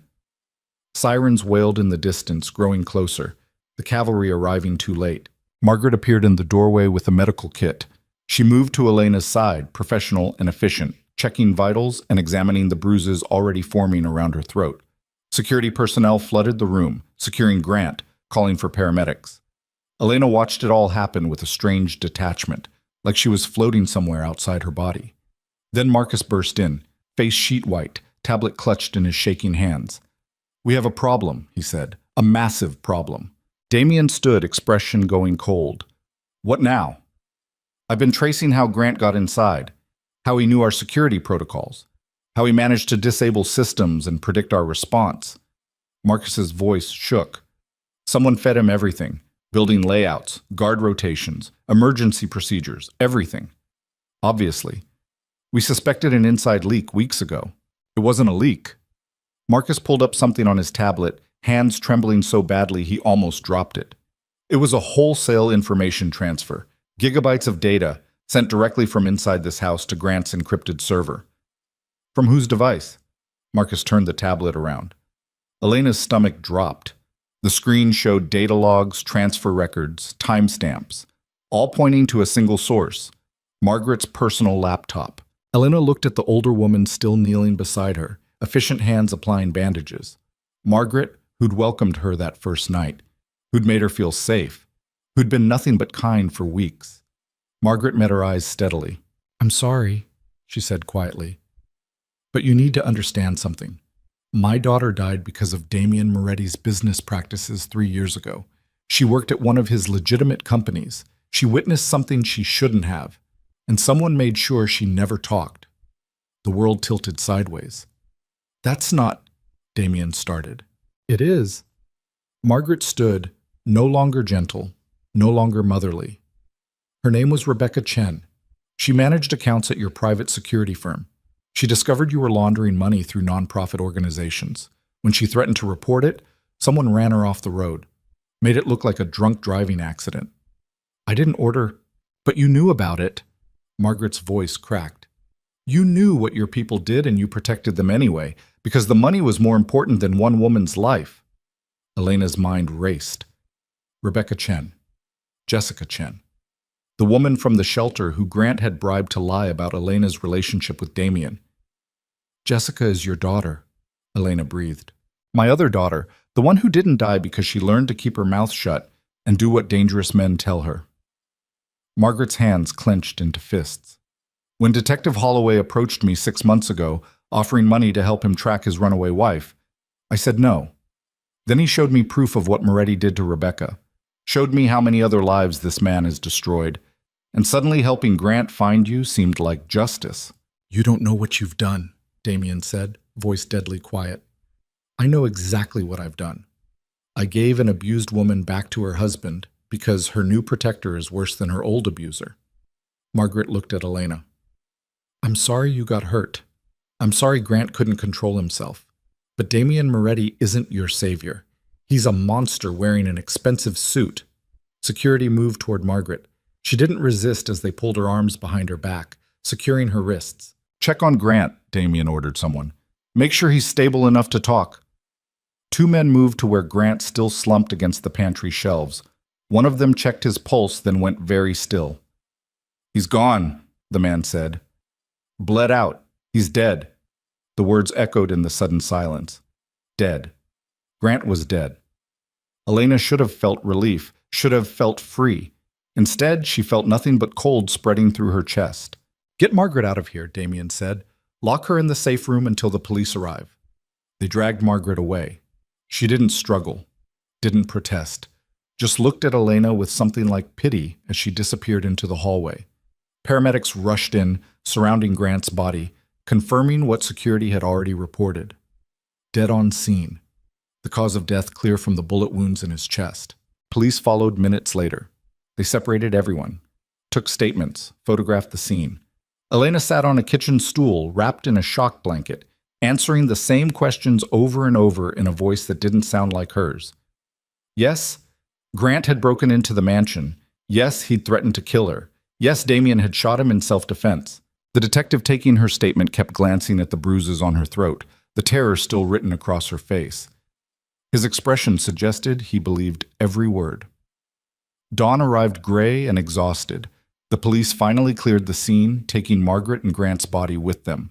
Security personnel began cleaning up the destruction, boarding broken windows, patching bullet holes, removing blood-stained sections of floor.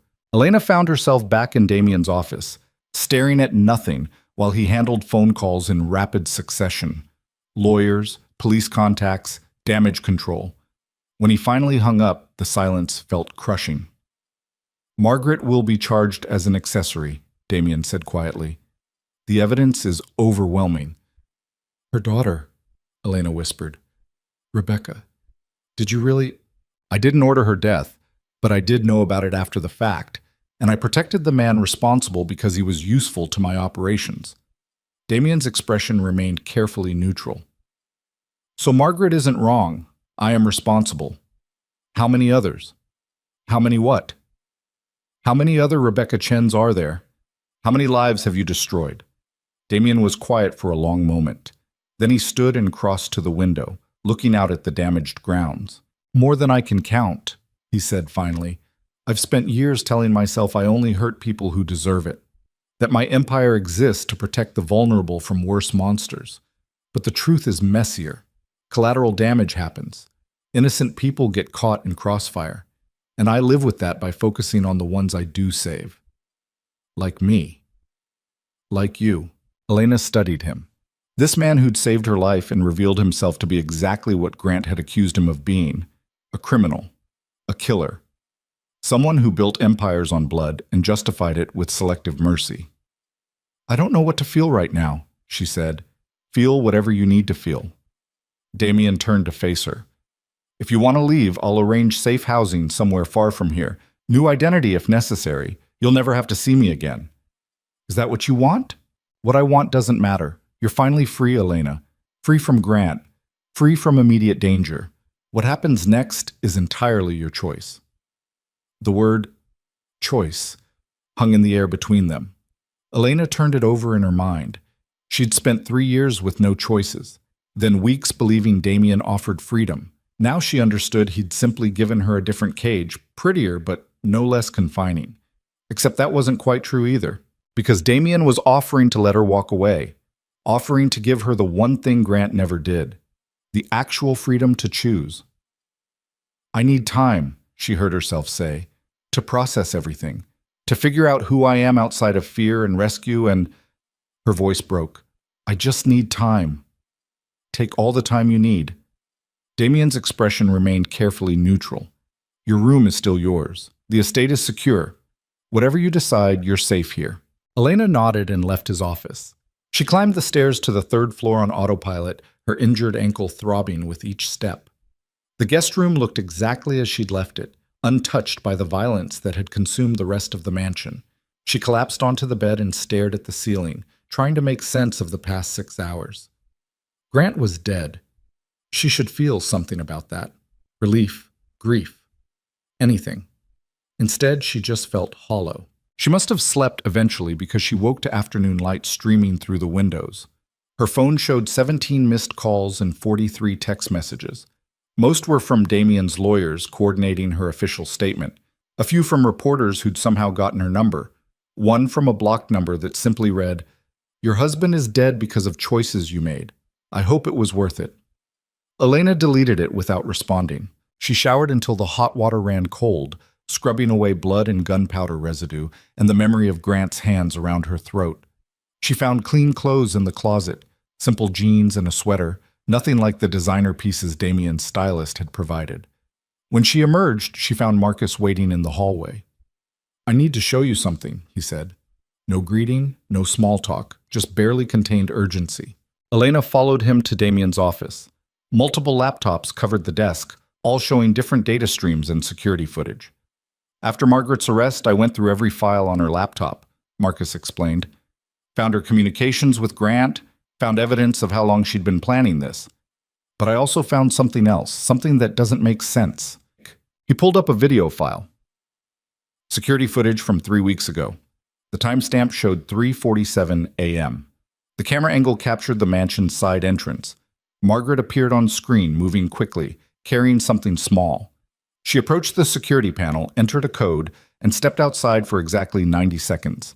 When she returned, her hands were empty. What was she carrying? Elena asked. This. Marcus opened another file. Enhanced footage showing the object in Margaret's hands. A flash drive. So she was passing information to Grant physically, Elena said. We already knew she was the leak. Watch what happens next. Marcus fast-forwarded the footage. 2 hours later, another figure approached the same entrance. Male, tall, moving with military precision. The figure entered the same code Margaret had used, stepped outside briefly, then returned and disappeared into the mansion. Who is that? Elena demanded. That's what I couldn't figure out, until I enhanced the footage and ran facial recognition. Marcus pulled up a freeze frame. The man's face was partially obscured by shadows, but visible enough. Elena's blood went cold. She knew that face. That's Thomas Brennan, she whispered. Grant's partner, the detective he rode with for 7 years. Exactly. Which means Margaret wasn't just working with Grant. She was working with someone inside the police department who had resources Grant didn't. Someone who could coordinate the assault on the mansion. Someone who's still out there, Elena finished. Marcus nodded grimly. Grant's dead. Margaret's in custody. But Detective Brennan is still actively duty with full access to police resources. And according to the communications I found, he blames you personally for destroying his partner's life. The room spun sickeningly. Elena grabbed the edge of the desk to steady herself. How long have you known this? She asked. 3 hours. I've been trying to locate Brennan, but he's not responding to calls. His house is empty. His squad car hasn't reported in since yesterday. Does Damien know? Not yet. He's been handling police interviews all morning. I wanted to show you first because... Marcus hesitated. Because the last communication between Margaret and Brennan was sent this morning, after Grant died, after Margaret was arrested, and it simply said, execute contingency. What contingency? I don't know, but nothing about this feels finished. Elena's mind raced. Grant dead. Margaret exposed. But another player still in motion, someone who knew their security protocols, who had police authority, who blamed Elena for everything. We need to tell Damien, she said. Right now. They found him in the library, reviewing legal documents with 3 lawyers. When Marcus showed him the evidence, Damien's expression went absolutely cold. How did we miss this? He demanded. Brennan was careful, used encrypted channels, met Margaret off-property. He's had months to prepare contingencies we know nothing about. Then we find him. Now. Pull every resource we have. I want his location within the hour. The lawyers exchanged uncertain glances. What? Damien snapped. The lead lawyer cleared his throat. We've received a filing from the district attorney's office. They're opening an investigation into Grant Holloway's death, specifically whether the shooting was justified self-defense or if excessive force was used. You can't be serious. They have evidence suggesting Grant was attempting to surrender when you fired the fatal shots. A witness came forward this morning claiming they heard Grant say, "Don't shoot," immediately before the gunfire. What witness? Elena demanded. Everyone in that pantry is either dead or works for us. Detective Thomas Brennan, the lawyer said quietly. He filed an official statement claiming he witnessed the shooting through a security feed. Claims Grant was unarmed and surrendering when Damien executed him. The bottom dropped out of Elena's stomach. That's a lie, she said. Grant had a gun to my head. He was actively threatening to... It's your word against a decorated police detective's sworn testimony. And given Mr. Moretti's criminal history, the DA's office is taking Brennan's statement very seriously. Damien stood very still, the kind of stillness that preceded violence. This is retaliation, he said quietly. Brennan is using the system to destroy me legally since he can't do it physically. It's effective, the lawyer admitted. If the DA proceeds with charges, you'll face manslaughter at minimum, possibly murder too. And given the evidence Brennan has allegedly compiled, what evidence? He claims to have recordings of you admitting to ordering Grant's death. Claims the shooting was premeditated assassination, not self-defense. That's impossible. No such recording exists. Then we'll prove it in court. But in the meantime, I need to advise you that arrest is likely within 24 hours. We should prepare for... The power died. Not the emergency lights this time. Everything. Total blackout in the middle of the afternoon.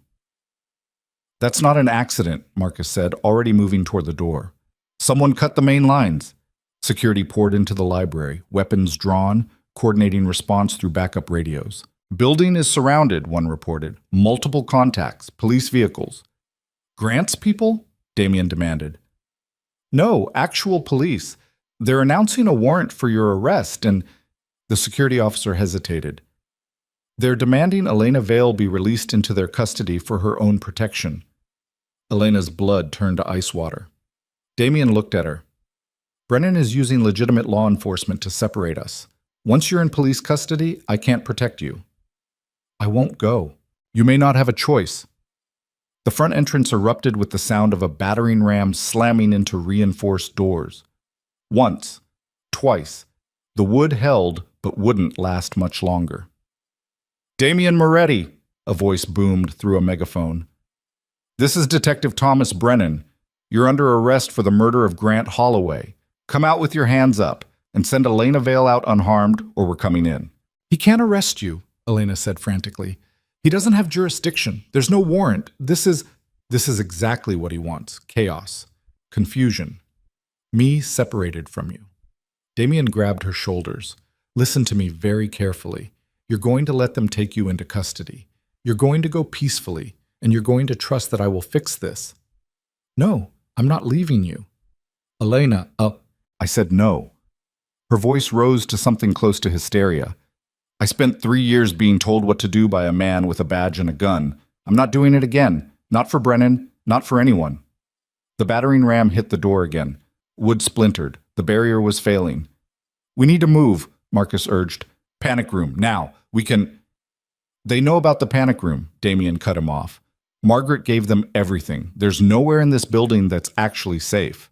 Then we fight, Elena said. Against legitimate police carrying a warrant? That's suicide. Better than letting Brennan win. The front door exploded inward.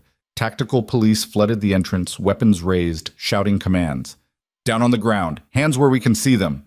Security personnel lowered their weapons. You couldn't fight actual cops without becoming the criminals they claimed you were. Damien pulled Elena behind him one last time as Brennan entered the mansion, flanked by armed officers. He looked nothing like the photos Grant had shown her. No longer just a partner, but something harder, colder. A man with nothing left to lose and plenty of rage to burn.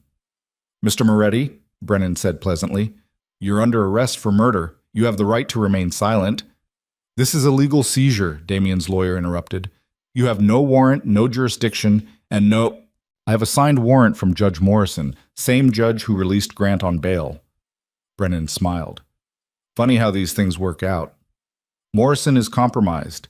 Grant had leverage over, prove it in court. Brennan gestured to his officers. Cuff him. 2 cops moved forward. Damien didn't resist as they secured his wrists behind his back. Then Brennan turned to Elena. Mrs. Holloway, he said. Or should I say Mrs. Vale? I'm told you prefer your maiden name now. Don't call me anything. Fair enough. You're coming with us too. Protective custody. For your own safety after the trauma you've endured. I'm not going anywhere with you. I'm afraid that's not optional. You're a material witness in a murder investigation, which means you need my cooperation, and you're not getting it. Brennan's pleasant expression cracked slightly. The alternative is a court order compelling your testimony. Then you'll spend the next several weeks in a holding cell until the trial. Is that really what you want? Elena looked at Damien. He shook his head slightly. A warning. But she was done being warned, done being protected, done being told what to do by men who thought they knew better. My husband tried to kill me, she said clearly, loudly, making sure every cop in the room heard. Damien Moretti saved my life. If you arrest him for that, you're finishing what Grant started. Your husband was an abusive piece of garbage, Brennan agreed. And now he's a dead piece of garbage. But the law doesn't allow murder in retaliation for abuse. It allows self-defense. And the evidence suggests Moretti's actions exceeded self-defense. What evidence? Your word? My testimony. The forensics. Grant's autopsy showing he was shot in the back while retreating. Brennan stepped closer. Your boyfriend is going to prison, Elena. Nothing you say or do will change that. The only question is whether you go down with him or accept the protection I'm offering. Elena looked at the cops surrounding them, at Brennan's satisfied expression, at Damien standing silent, already calculating his next move. This was justice. The system Grant had hidden behind for years, weaponized one last time against the person who'd escaped him. "I'm not going with you," she repeated. "Then you're under arrest for obstruction." Brennan nodded to two female officers. "Take her." They moved forward. Elena tried to back away, but there was nowhere to go, hands closed around her arms. She struggled instinctively, panic overriding logic. "Don't touch me! Get off!" "Thou shalt get sheep." One of the officers twisted her arm behind her back. Pain exploded up to her shoulder. Her injured ankle gave out, and she collapsed to her knees. "Enough," Damien snarled. "She's not resisting. Let her stand." "She's absolutely resisting," Brennan countered. "Add assault on an officer to the charges." "I didn't assault anyone." "Your perspective, not mine." Brennan crouched beside her, voice dropping to something only she could hear. "Grant was my best friend, my partner. You destroyed his life, turned him into a monster, and you're going to pay for that." Elena stared at him. "He was always a monster. You just never cared enough to notice. Or maybe you drove him to it." Brennan stood. "Either way, you're about to find out what happens when you cross the wrong people." They hauled Elena to her feet, cuffed her wrists, read her rights in monotone voices while Damien fought against his own restraints, demanding lawyers, threatening lawsuits that would destroy careers. None of it mattered. They were dragged from the mansion separately. Elena caught one last glimpse of Damien being shoved into a squad car before they forced her into a different vehicle. As they pulled away from the estate, Elena twisted to look back through the rear window. The mansion, her sanctuary for the past month, grew smaller in the distance. Damien was gone. Margaret had betrayed them. Grant was dead, but his revenge lived on through Brennan, and Elena was trapped again in the hands of someone who believed they owned her. The car turned onto the main road, and the estate disappeared completely. For the first time since that midnight train, Elena understood with absolute certainty she was alone, and the nightmare was far from over. The police station smelled like industrial cleaner and stale coffee. Elena sat handcuffed to a metal chair in an interrogation room, fluorescent lights buzzing overhead, her ankle throbbing with each heartbeat. They'd separated her from Damien the moment the squad cars pulled away from the estate. She had no idea where they'd taken him, no idea if his lawyers had reached him yet, no idea if she'd ever see him again. The door opened. Brennan entered carrying two styrofoam cups, his expression almost friendly. He set one in front of her, then settled into the chair across the scarred table. "Coffee," he said. "Black." "Grant always said you took it black." Elena didn't touch it. "Where's Damien?" "Being processed. Fingerprints, mugshot, the whole experience. He'll be arraigned tomorrow morning." Brennan sipped his own coffee. "You, on the other hand, we're still deciding what to do with. You can't hold me. I haven't committed any crime." "Obstruction. Resisting arrest. Assaulting an officer during the struggle." Brennan shrugged. "Those charges should keep you here at least 48 hours, long enough for us to have a real conversation about what happened to my partner."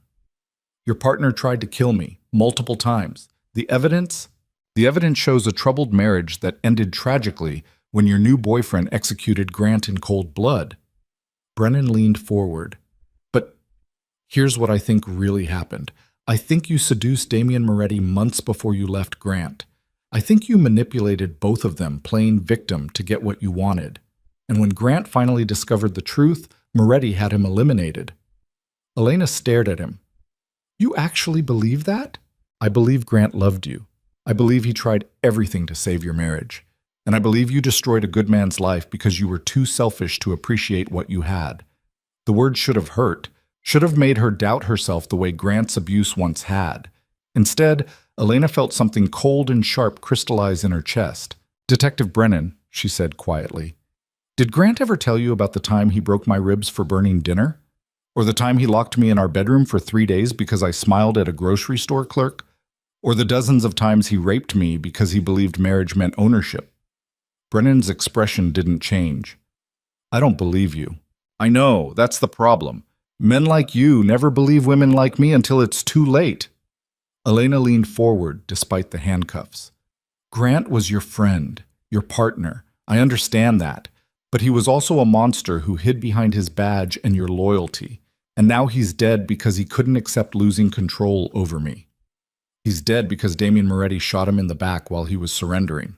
That's a lie. I was there. Grant had a gun to my head. He was actively threatening to... Your testimony is compromised by your relationship with the accused. Brennan stood. But we'll sort it all out in court. For now, you're staying here. Protective custody. For your own safety. This isn't protection, this is imprisonment. Call it whatever helps you sleep. Brennan moved toward the door. Someone will bring you dinner in a few hours. Try to get comfortable. Then he was gone, the lock clicking into place behind him. Elena sat alone in the interrogation room, handcuffed to a chair bolted to the floor, and felt the walls closing in. This was Grant's final revenge, executed through his loyal partner. Everything she'd survived, everything she'd escaped, had led to this moment of being trapped again by men who refused to see her as anything but property to be controlled. Hours crawled past. Nobody came with dinner. Nobody checked on her.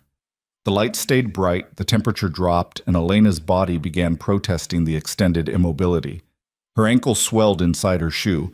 Her shoulders ached from the handcuff position. Thirst made her throat feel like sandpaper. This was intentional, breaking her down through discomfort and isolation. Standard interrogation tactics Grant had described over dinner years ago, back when she'd still believed he was one of the good guys. The door finally opened around midnight. A female officer entered, young, nervous-looking, clearly uncomfortable with whatever she'd been ordered to do. Mrs. Holloway, the officer's voice was soft. I'm Officer Lisa Chen. I need to transfer you to a holding cell. Chen. The same last name as Margaret and Jessica.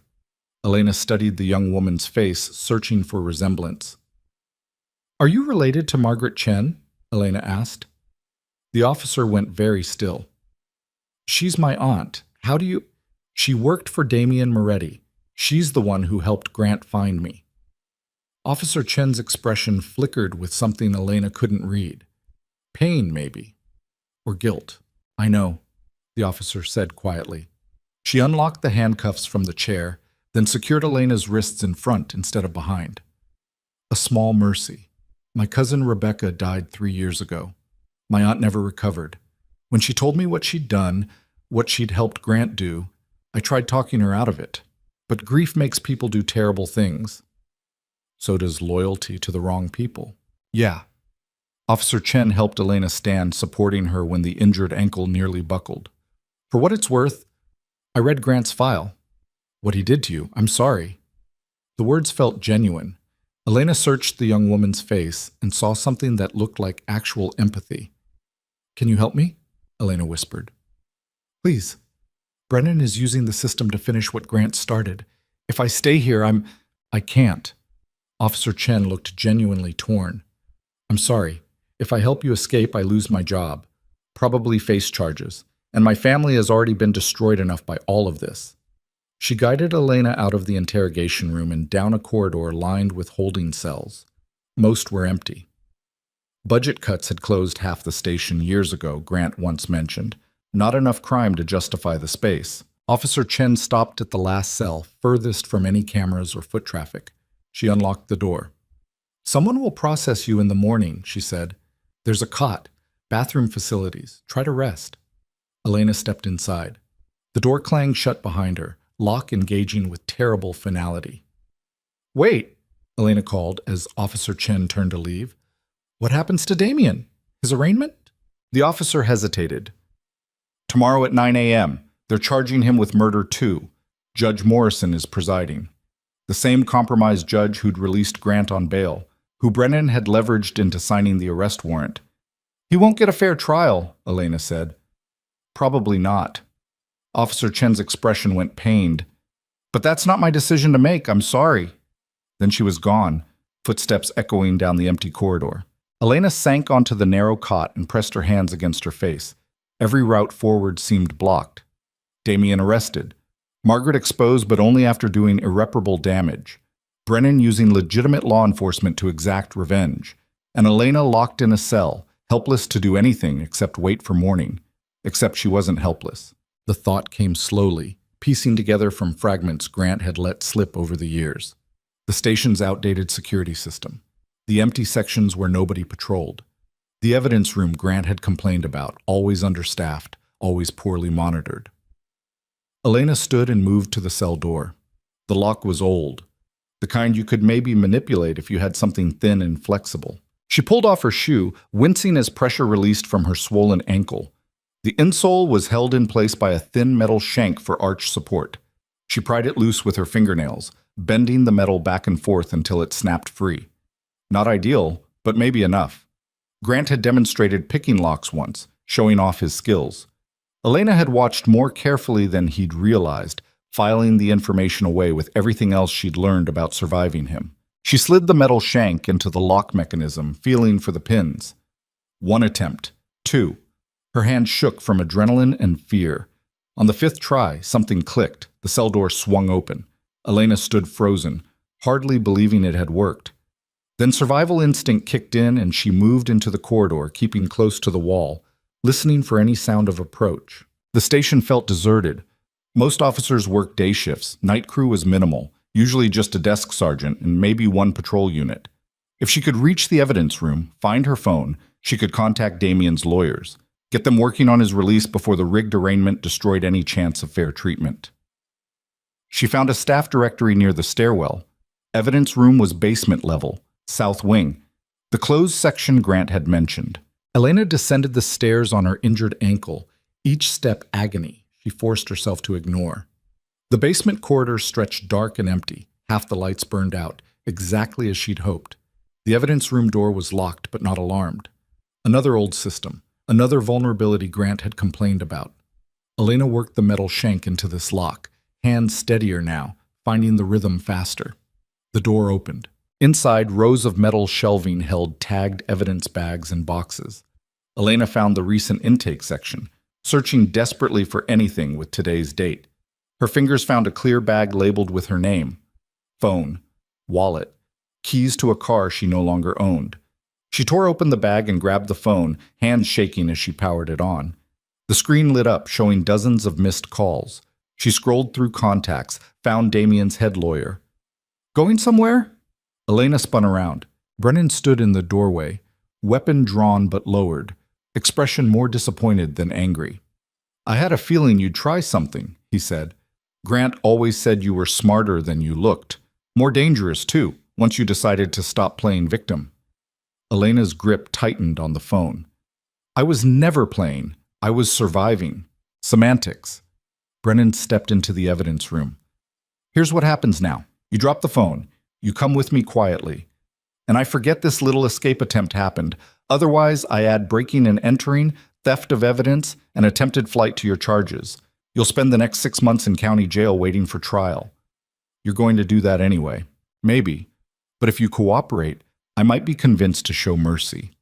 Testify against Moretti. Confirm he manipulated you, controlled you, used you as a weapon against Grant. Do that, and you walk away clean. Elena stared at him. You want me to lie under oath? I want you to tell the truth. That Damien Moretti is a criminal who destroys lives. That Grant tried to save you from him. That everything that happened was Moretti's fault, not yours. And if I refuse, then you're complicit in Grant's murder, which makes you just as guilty as your boyfriend. Brennan's expression hardened. Choose carefully, Elena. This is your last chance at redemption. Elena looked at the phone in her hands, at Brennan blocking the only exit, at the weapon he could draw and fire before she made it 3 steps. Grant had trained her to recognize no-win scenarios, taught her that sometimes survival meant accepting the loss and waiting for better opportunities. But Grant was dead, and Elena was done accepting losses. No, she said. Excuse me? I said no. I won't lie for you. I won't betray Damien, and I sure as hell won't let you finish what Grant started. Elena's voice gained strength with each word. So if you're going to arrest me, do it. If you're going to shoot me, do it. But I'm not cooperating with your revenge fantasy. Brennan's jaw clenched. You're making a serious mistake. Probably, but it's my mistake to make. They stood in tense silence, standoff stretching. Then Brennan's radio crackled. Detective Brennan, we have a situation at the front desk. Multiple civilians demanding to see Elena Vale. They're threatening to call media if we don't handle it, Brennan snapped into the radio. I'm busy. Sir, one of them claims to be her lawyer. Says he has a writ of habeas corpus signed by a federal judge. He's demanding immediate access, or he's filing civil rights violations against the entire department. Damien's lawyers. They'd found her. Elena felt hope flare in her chest. Brennan cursed viciously. He grabbed Elena's arm, grip bruising. We're going upstairs. You're going to tell your lawyer you're fine, you're here voluntarily, and you'll see him in the morning. Understand? And if I don't?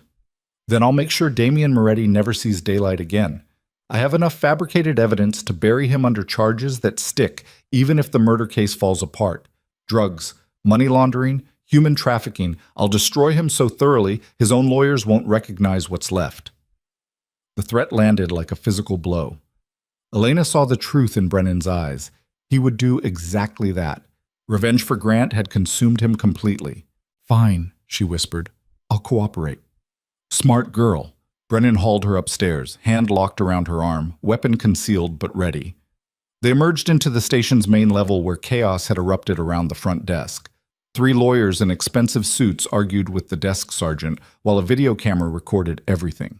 Behind them, a woman Elena vaguely recognized from news coverage stood with a microphone, clearly a reporter. There she is! One of the lawyers pointed at Elena. Mrs. Vale, are you being held against your will? Every eye in the room turned toward her. The camera swung to capture her face. The reporter pushed forward, already asking questions Elena's brain couldn't process. Brennan's grip tightened in warning. Elena opened her mouth to deliver the lie he'd demanded. Instead, different words came out. Yes, she said clearly. I'm being held illegally. Detective Brennan arrested me without cause and is trying to force me to provide false testimony against Damien Moretti. I'm requesting immediate legal representation and protection from retaliation. The room exploded. Brennan went rigid beside her, rage radiating from every pore. The lawyers surged forward, demanding her release. The reporter fired questions at Brennan about false arrest and police corruption. The desk sergeant grabbed his phone, clearly calling for backup or a supervisor.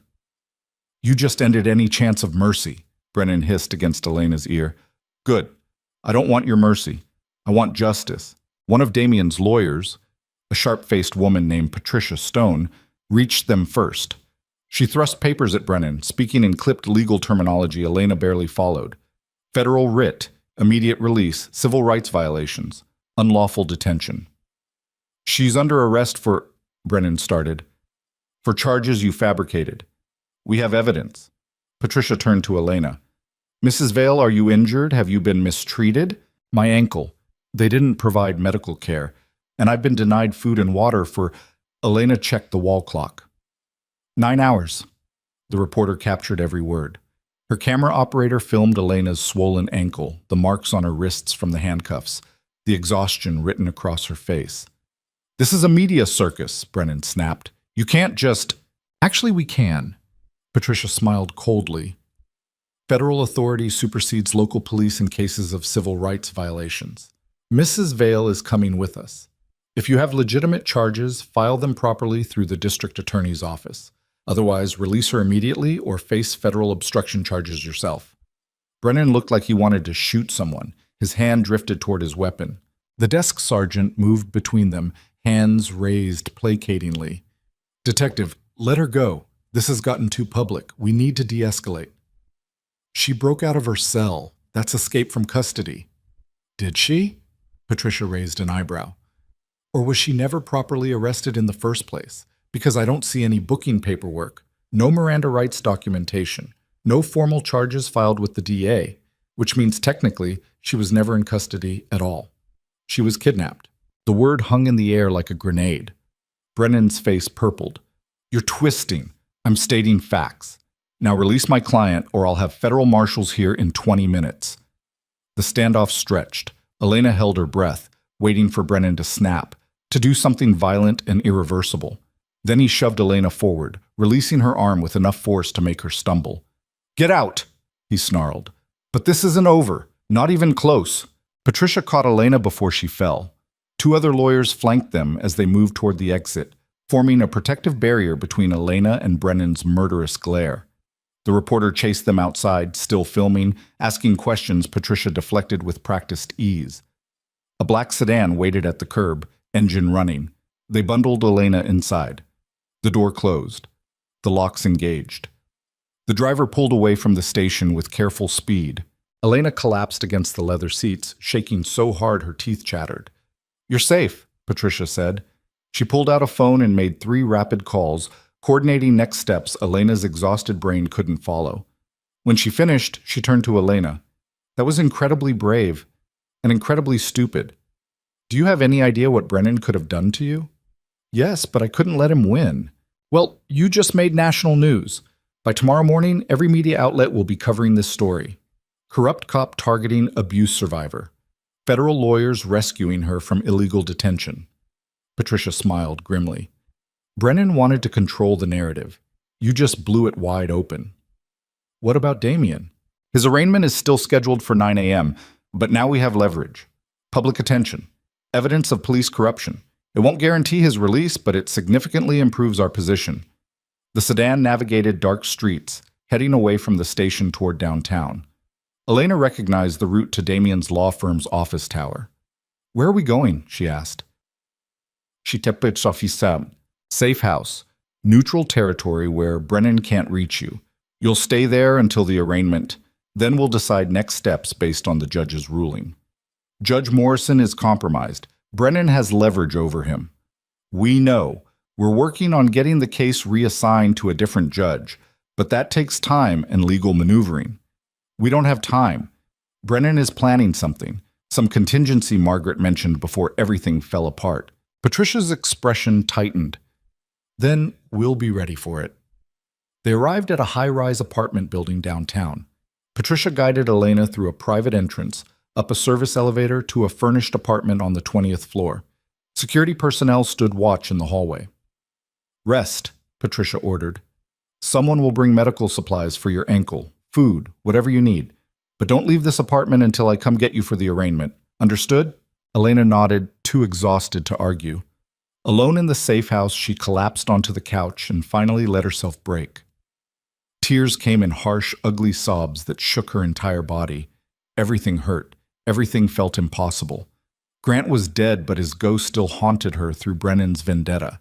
Damien was facing murder charges for saving her life. And she was trapped again. Different walls, but same suffocating helplessness. She must have cried herself into unconsciousness because she woke to pale morning light streaming through the windows and someone knocking on the door. Patricia entered carrying coffee and a bag from a pharmacy. "How are you feeling?" she asked. "Like I got hit by a truck." "Accurate." Patricia set down the items.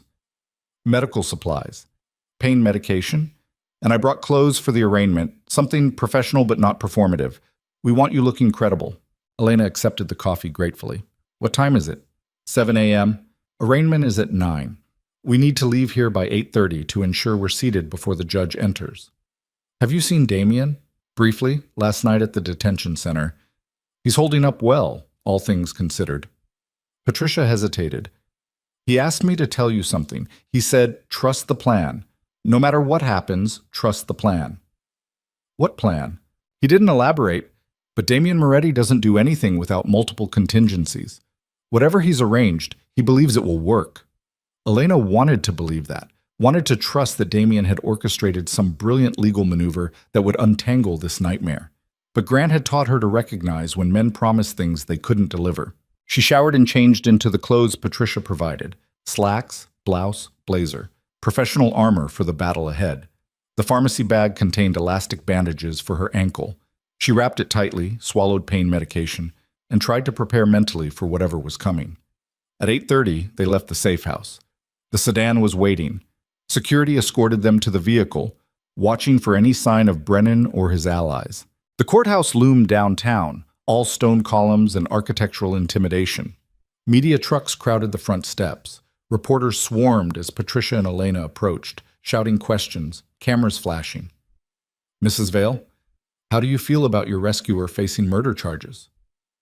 Is it true you and Damien Moretti were having an affair? Do you believe the justice system failed you?" Patricia shielded Elena with her body, navigating through the chaos to the courthouse entrance. Security inside checked them through metal detectors.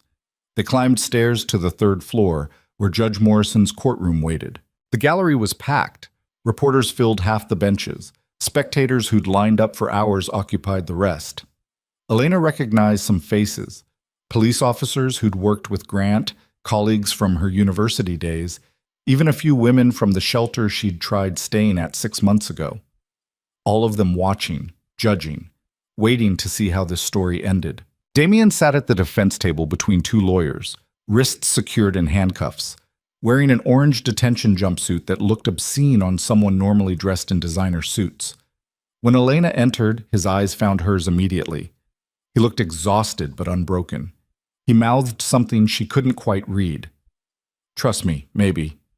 Or, "I'm sorry." Patricia guided Elena to the front row behind the defense table. "Stay calm no matter what happens. Don't react visibly. The media is watching everything." The bailiff stood. "All rise." The Honorable Judge David Morrison presiding. Everyone stood as Morrison entered. A thin man in his 60s, carrying himself with authority that looked increasingly fragile. He settled behind the bench, adjusted his glasses, and reviewed the documents before him. "We're here for the arraignment of Damien Moretti, charged with murder in the second degree for the death of Detective Grant Holloway.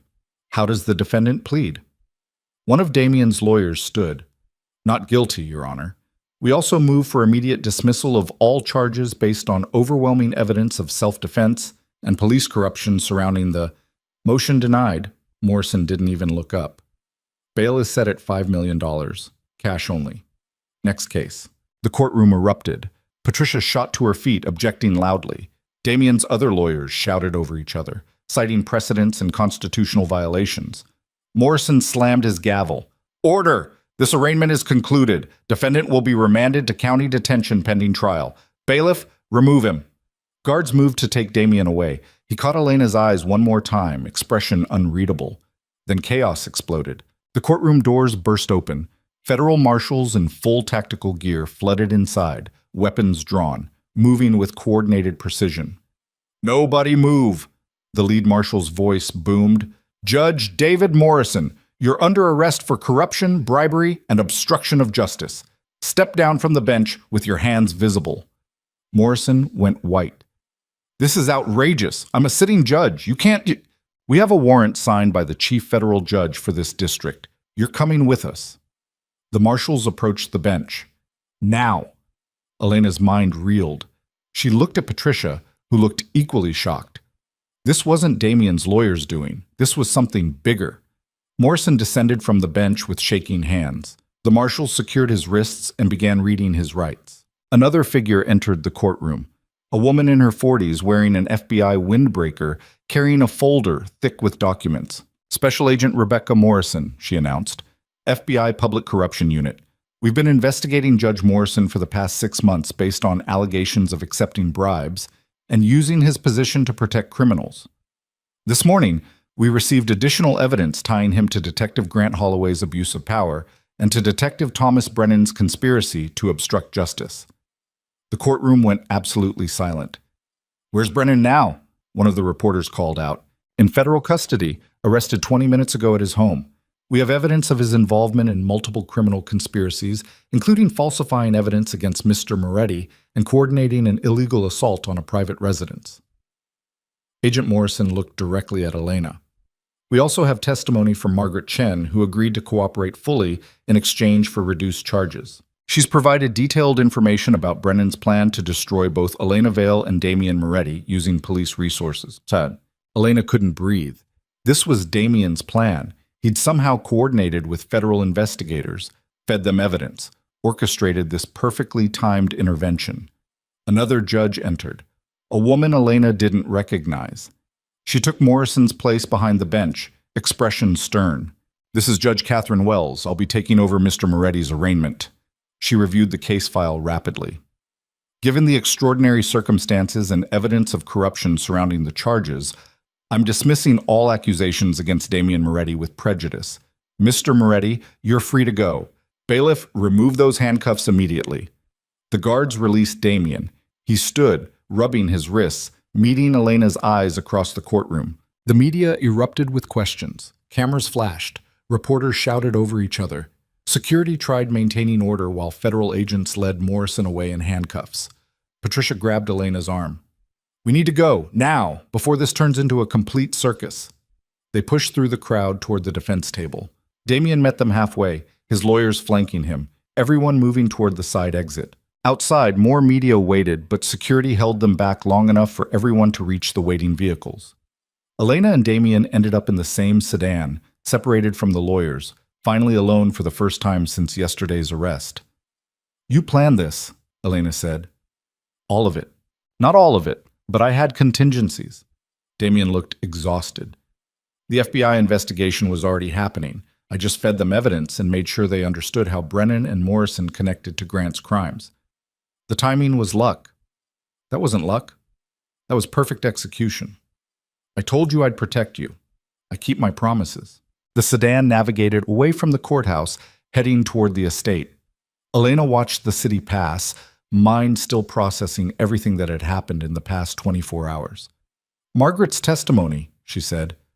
"She agreed to cooperate, in exchange for reduced charges and protection for her surviving daughter.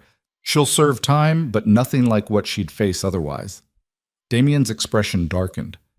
"I can't forgive what she did, but I understand why she did it. Grief makes people destroy themselves." "And Brennan?" "Facing federal charges that will put him away for decades. Corruption, conspiracy, falsifying evidence, kidnapping you. The FBI built an airtight case." Damien reached for her hand. "It's over, Elena. Actually over this time. Grant's dead. Brennan's neutralized. Morrison's exposed. There's no one left to come after you." Elena wanted to believe him, wanted to feel the relief those words should bring. Instead, she felt hollowed out, like she'd survived a war but couldn't remember what peace felt like. They reached the estate. Workers were already repairing yesterday's damage, replacing windows, patching bullet holes, cleaning blood from floors. The mansion looked like a battlefield being methodically erased. Inside, Margaret's absence felt enormous. All her small touches gone. The warmth she'd brought revealed as careful manipulation.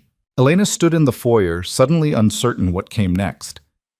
"You should rest," Damien said gently. "Process everything. Take whatever time you need. And then what?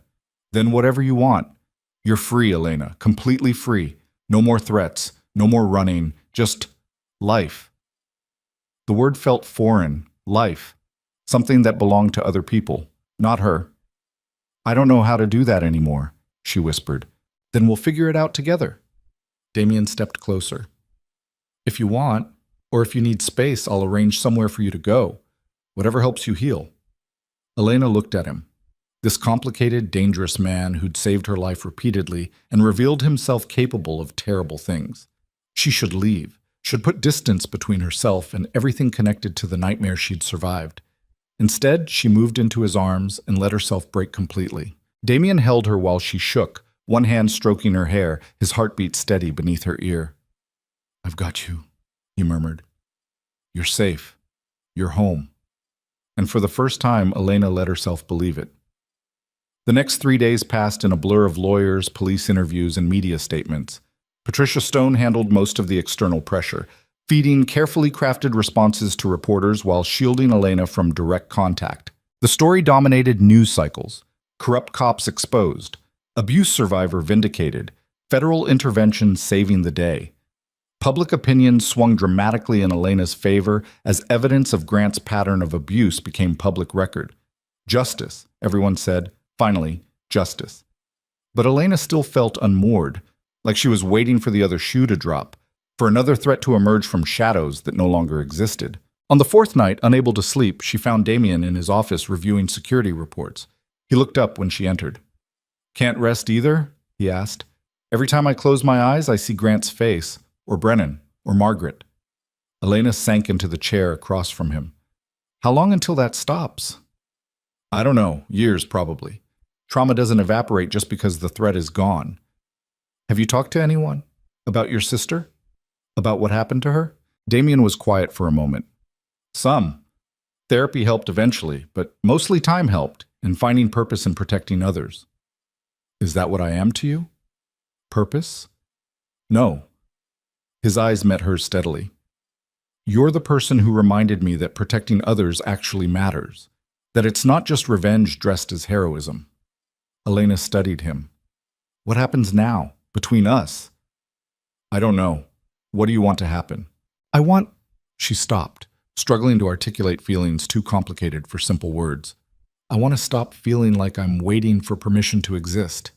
I want to make choices because I want to make them, not because I'm afraid of consequences. I want to... A phone rang. Damien's personal cell, the one only his inner circle had access to. He checked the screen, expression hardening. It's Marcus. He's at the hospital. Elena's heart stopped. What happened? Damien answered the call, listened for 30 seconds, then stood abruptly. We need to go, he said. Now. What's wrong? There was an explosion at the FBI field office where they were holding Brennan. Part of the building collapsed. Damien was already moving toward the door. Brennan escaped in the chaos. They found 2 guards dead. He's in the wind. Elena felt ice flood her veins. How is that possible? Federal custody? Maximum security? He had help. Someone with resources and access. Damien grabbed keys, weapon, phone. Marcus is coordinating with the FBI, but until they find Brennan, you're not safe. I thought it was over. So did I. Damien's expression went cold. I was wrong. They rushed to the garage. The same sedan that had carried them from the courthouse waited, engine already running, driver ready. As they pulled away from the estate, Elena's phone buzzed. One new message from an unknown number. The game isn't over, baby. Not until one of us is dead. See you soon. Elena showed Damien the message. His jaw clenched so hard she heard his teeth grind. He won't get near you, Damien promised. But as the sedan raced through dark streets toward the hospital where Marcus waited with whatever intelligence he'd gathered, Elena understood with absolute certainty. The nightmare wasn't over. It was evolving into something worse. And this time, only one of them would survive. The hospital parking garage smelled like oil and fear. Elena's hands wouldn't stop shaking as Damien guided her through rows of empty vehicles toward the elevator bank where Marcus had said to meet. Every shadow looked like Brennan. Every distant sound could be footsteps approaching.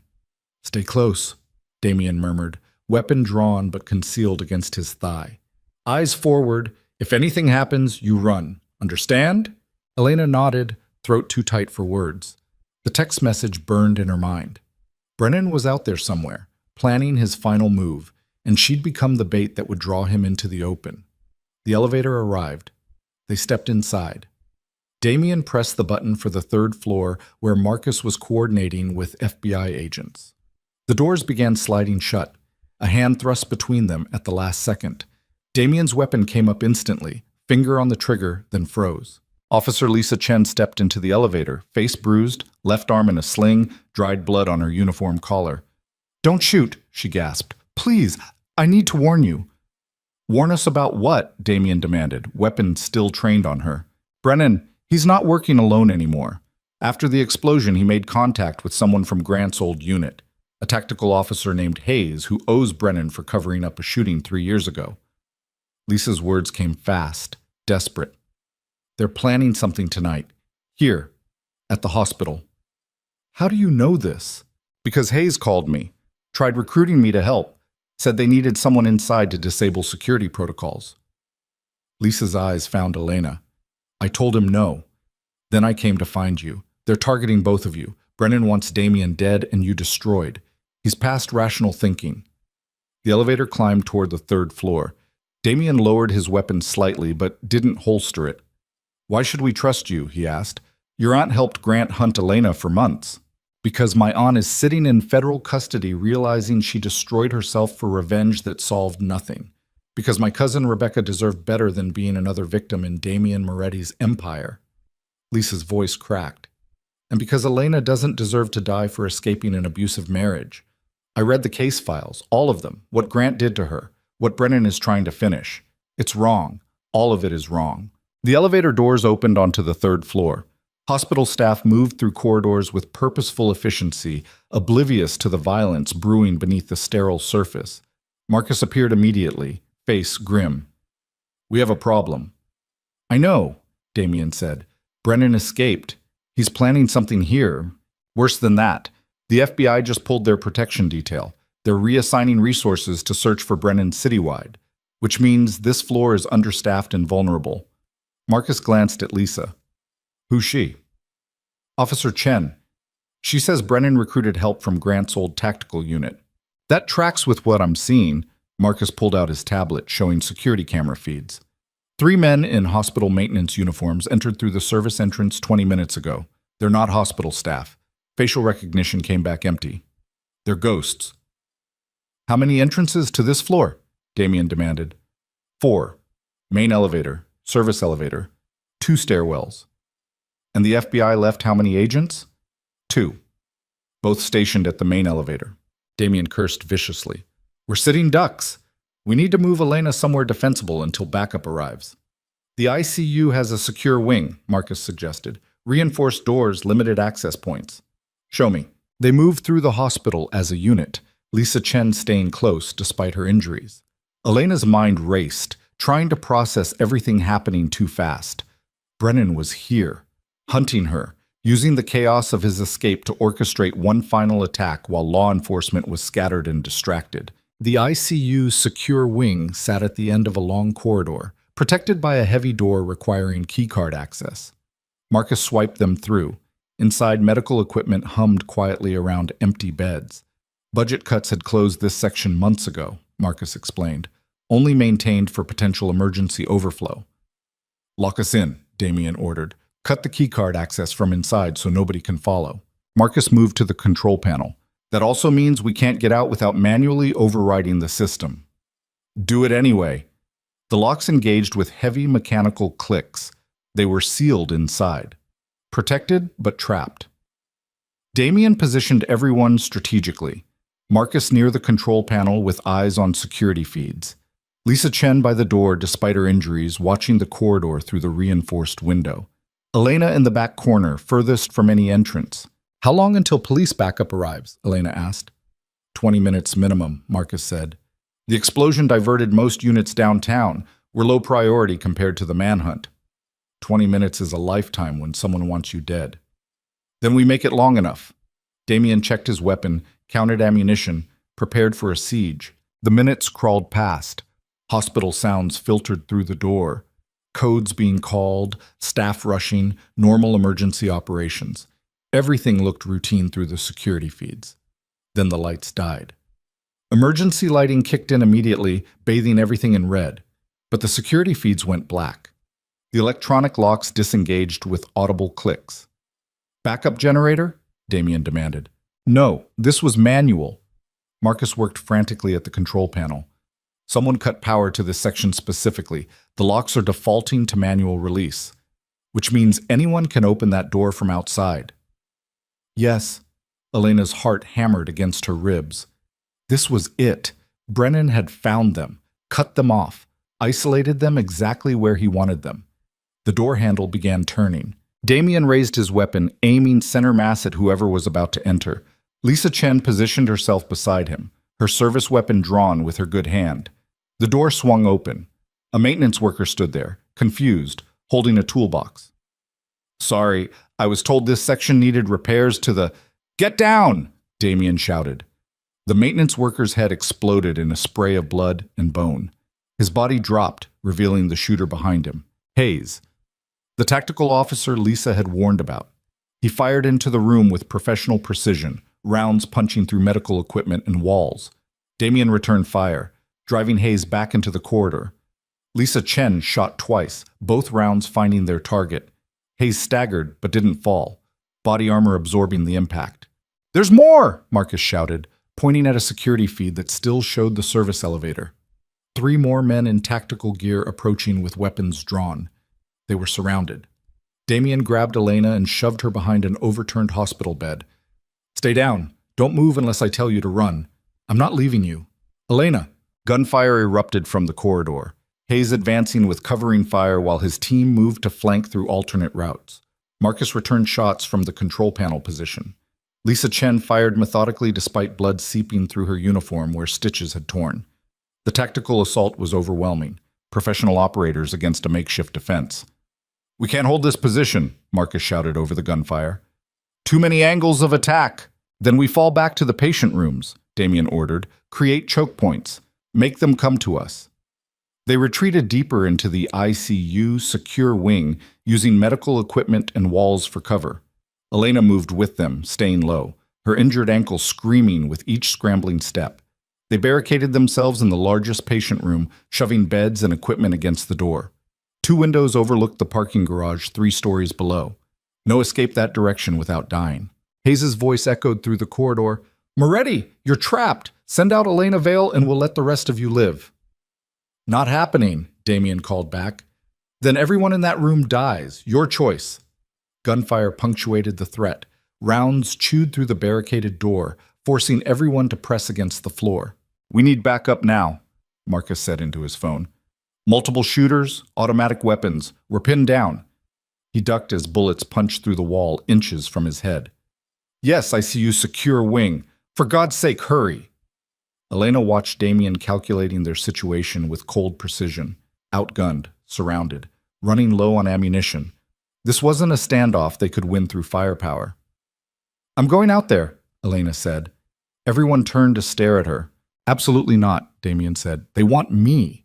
I'm the reason this is happening. If I surrender, maybe they'll kill you the moment you step through that door. This isn't negotiation. This is execution. Damien's expression was absolute. I won't let that happen. You might not have a choice.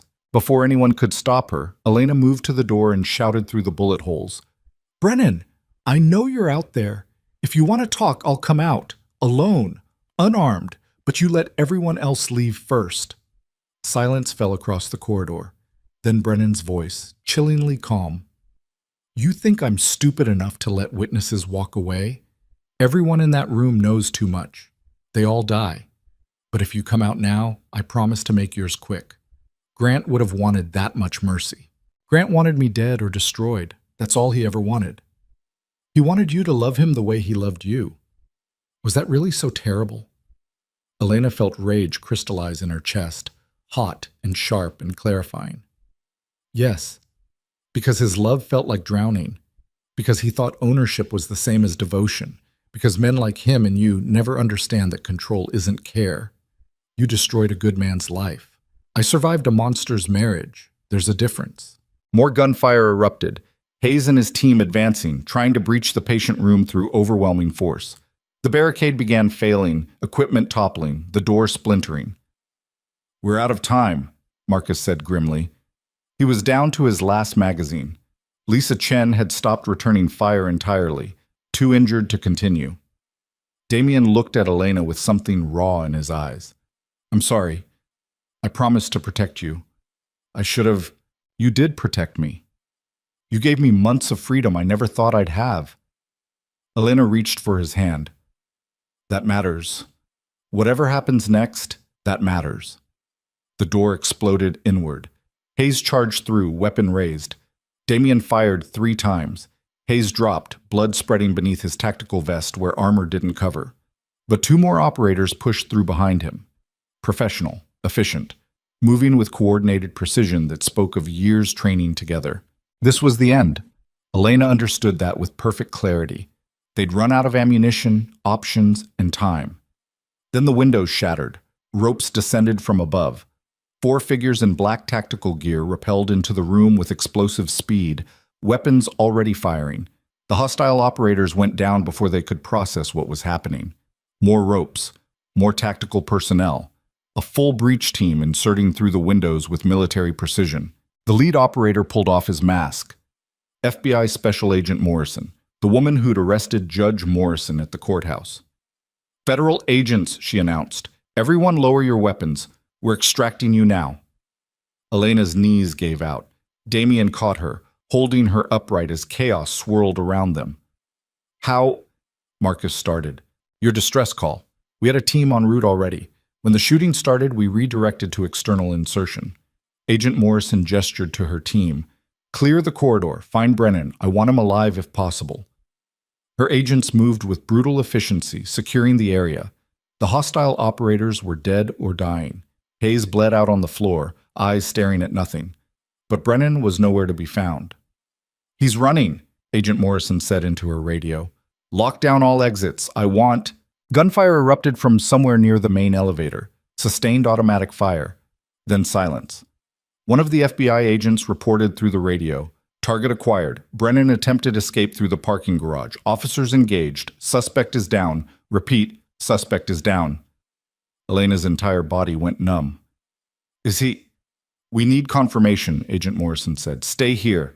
Medical personnel are coming up to treat injuries." She left with most of her team, moving toward wherever Brennan had fallen.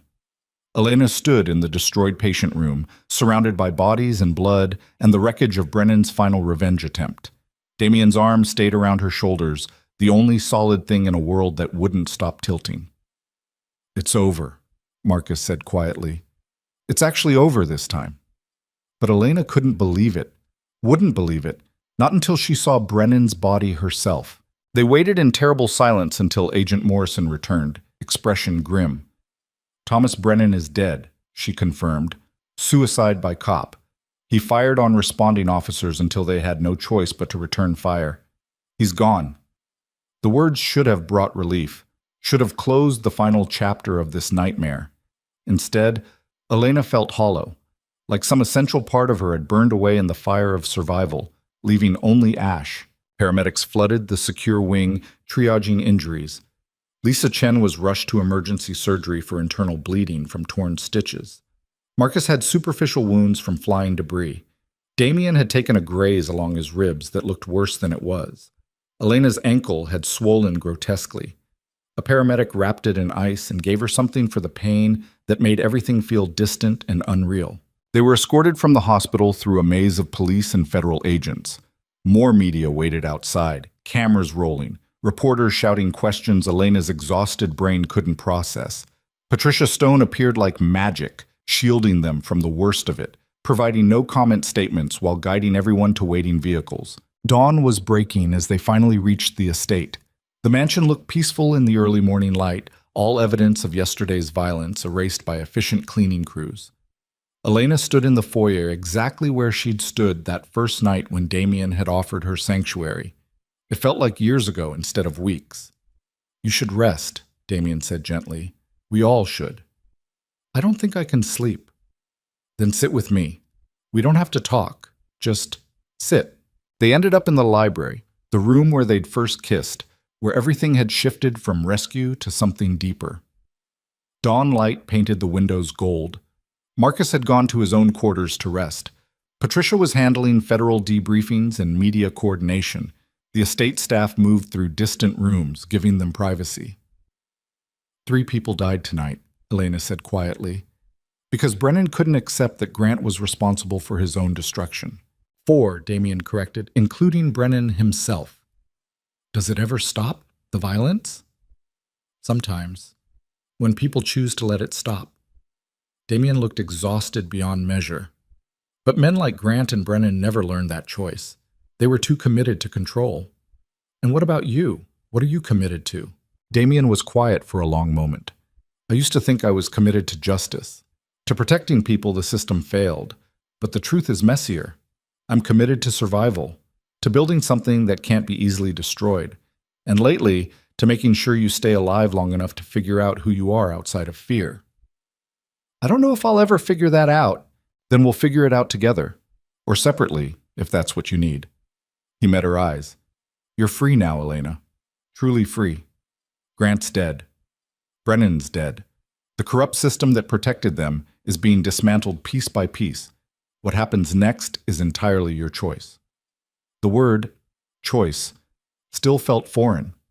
Elena turned it over in her mind, examining it from every angle. I want to testify, she said finally, at the trials. Morrison's, the tactical officers who helped Brennan, anyone else they arrest. I want to tell my story publicly. Make sure people understand what happened. That will be painful, exposing everything. Good. Maybe it needs to be painful. Maybe that's how healing actually works. Damien nodded slowly. What else? I want to finish my education. I had 2 semesters left before Grant made me quit. I want to complete them. Done. I'll arrange. No. Elena stopped him.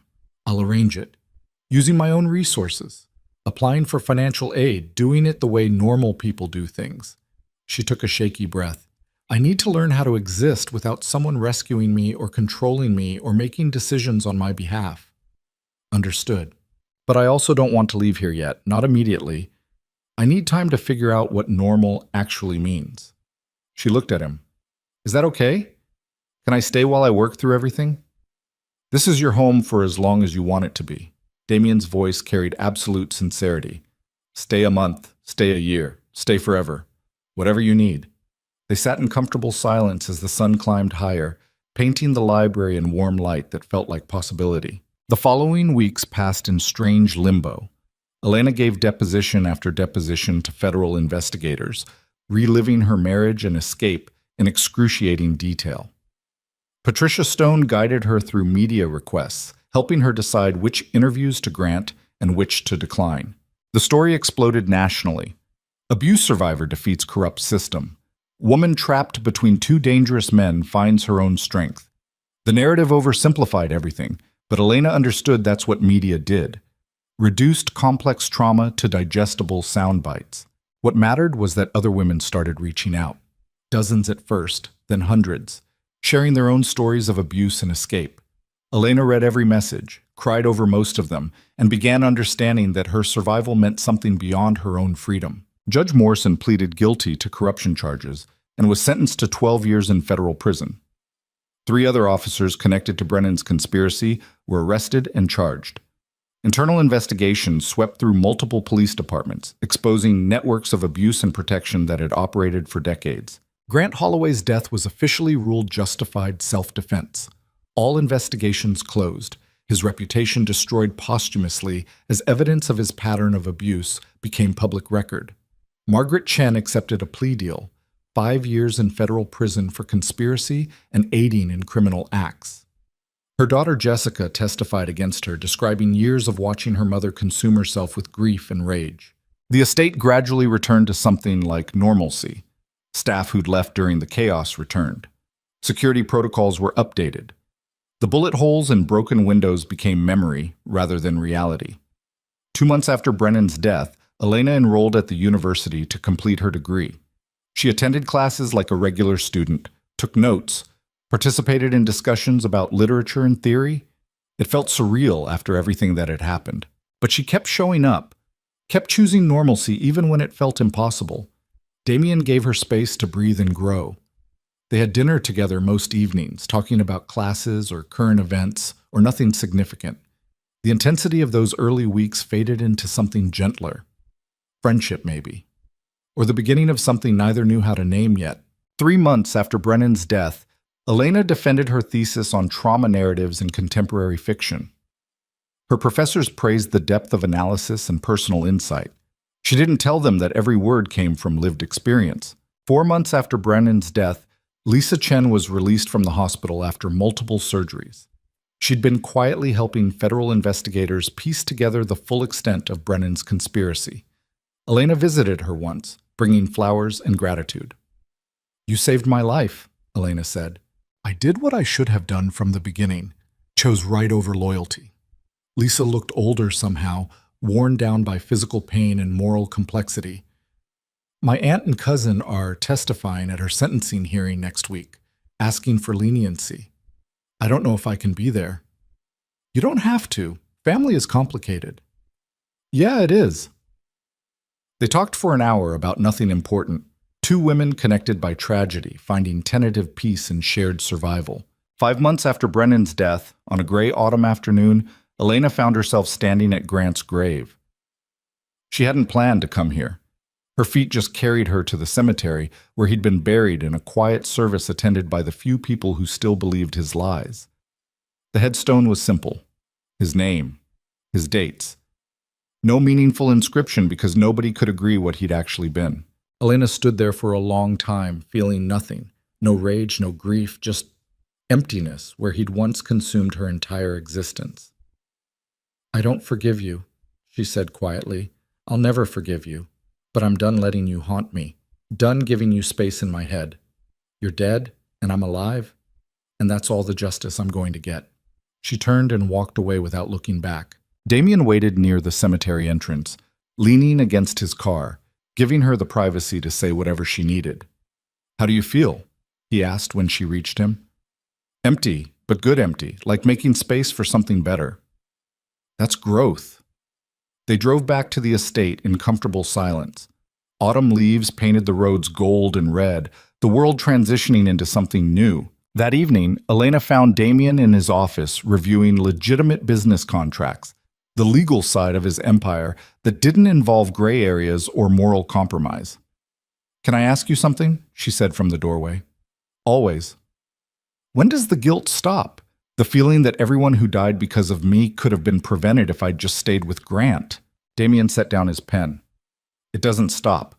You just learn to carry it differently. Recognize that their choices led to their deaths, not yours. You survived. That's not a crime. Margaret's daughter called me yesterday, Jessica. She wanted to apologize for lying about us, for helping Grant." "What did you say?" "That I understood. That trauma makes people do terrible things. That I hoped she found peace." Elena crossed to the window overlooking the gardens.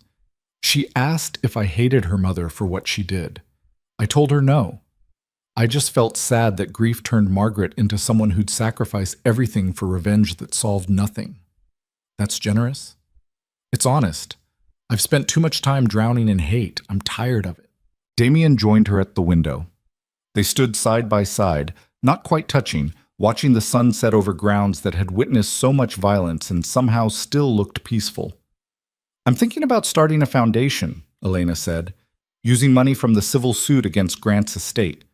Something to help abused survivors escape and rebuild their lives. Legal support, housing assistance, therapy. Everything I needed and couldn't access." That's a powerful way to transform trauma. It feels right. Like taking all the terrible things that happened and forcing them to create something good. She glanced at him. "Would you help? Not just financially, actually help. Your resources, your connections, your ability to protect people when the system fails them." "Yes."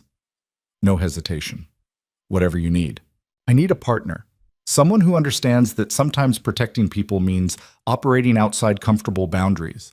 Someone who won't make all the decisions for me, but also won't leave me drowning when things get complicated." "I can be that person, if you trust me to try." Elena studied his face.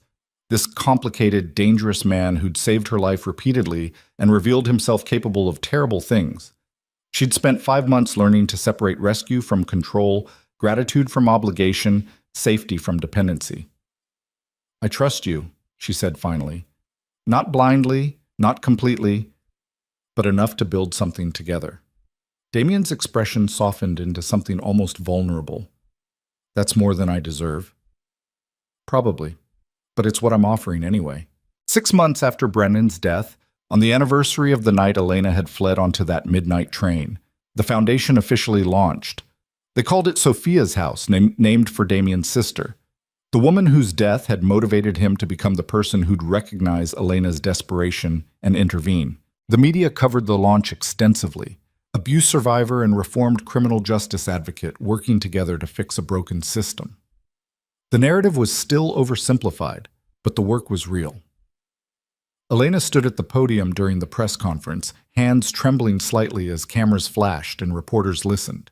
"My name is Elena Vale," she began. 6 months ago, I was trapped in an abusive marriage with no resources and nowhere safe to run. The system that should have protected me failed repeatedly. Police who should have believed me chose to protect my abuser instead. And I learned the hardest lesson of my life, that sometimes survival means accepting help from unexpected places and becoming strong enough to help yourself. She talked for 10 minutes about trauma, about recovery, about the Foundation's mission to provide comprehensive support for survivors trying to rebuild their lives. When she finished, the room erupted in questions. Patricia Stone fielded most of them, while Elena stood beside Damien, feeling the weight of her own story transform into something that might help others carry theirs. That night, back at the estate, Elena found herself in the guest room that had become her room.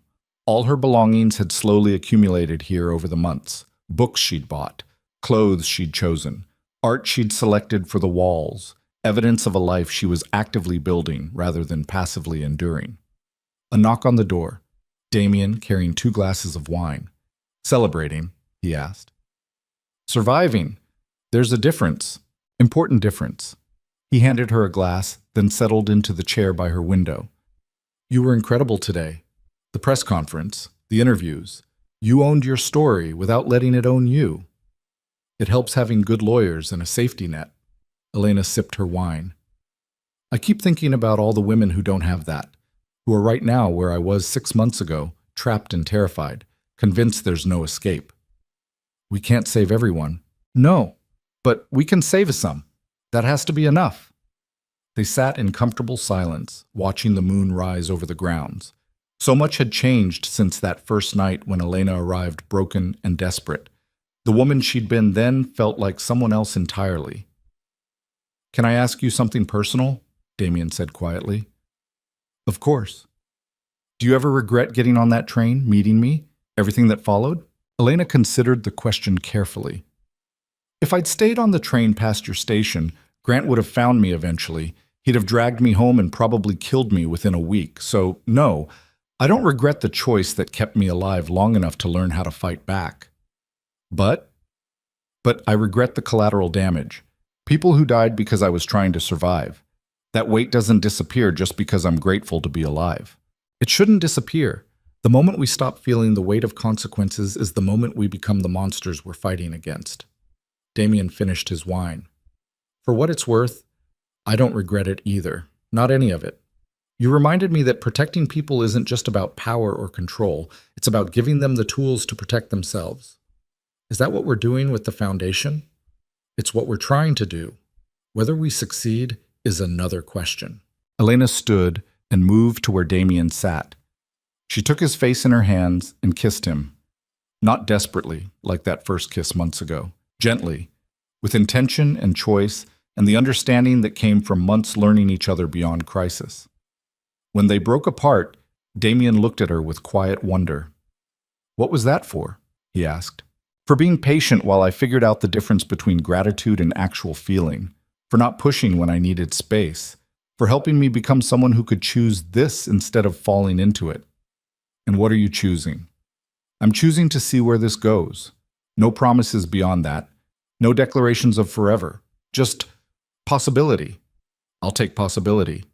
Damien stood, thumbs brushing her cheekbones. "For as long as you're offering it." They stood together in Elena's room, which was also Damien's house, which had somehow become home despite everything that had happened within these walls. The future stretched uncertain and complicated ahead of them. But for the first time since Elena could remember, uncertainty felt like freedom instead of fear.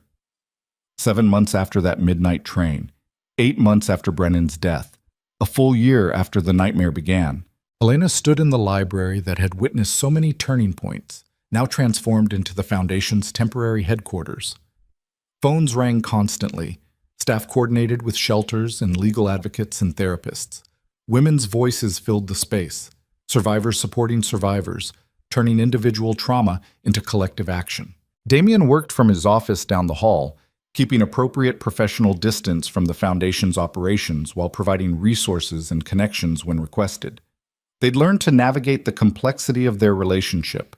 Romantic partners who were also professional collaborators, 2 damaged people building something meaningful from shared scars. It wasn't perfect. They argued about boundaries and decision-making and how much independence Elena needed versus how much support Damien wanted to provide. But they argued as equals now. No power imbalance. No rescue dynamic. Just 2 people figuring out how to exist together without consuming each other.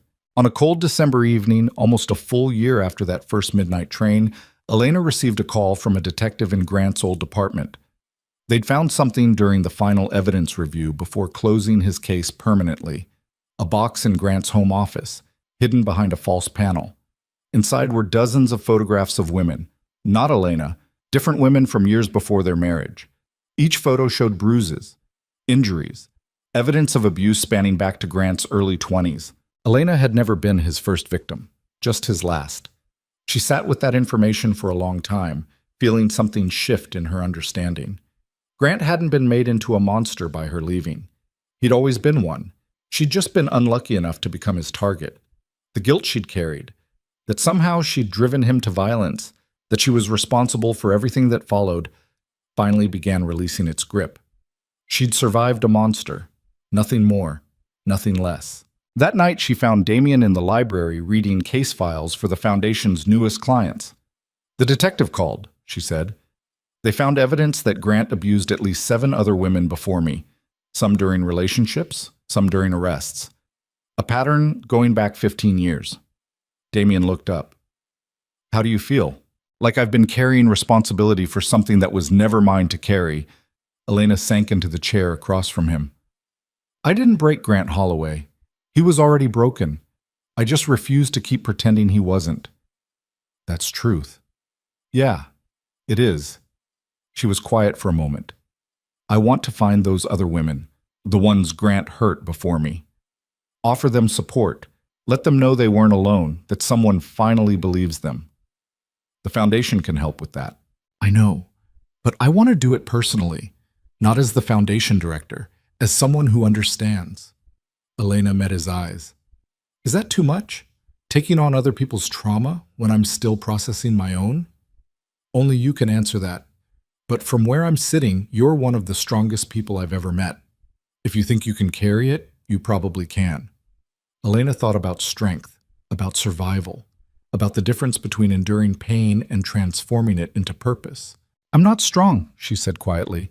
"I'm just stubborn. There's a difference." "Stubbornness kept you alive when strength would have broken.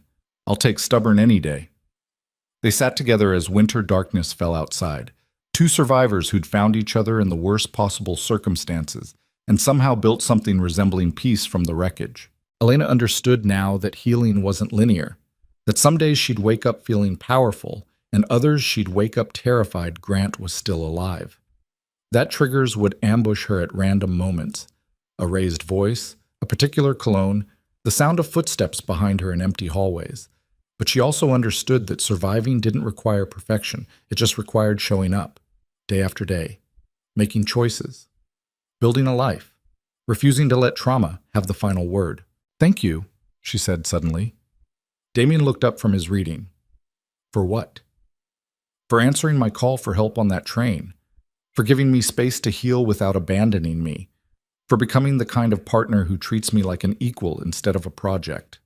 She smiled slightly. "And for being patient when I'm difficult."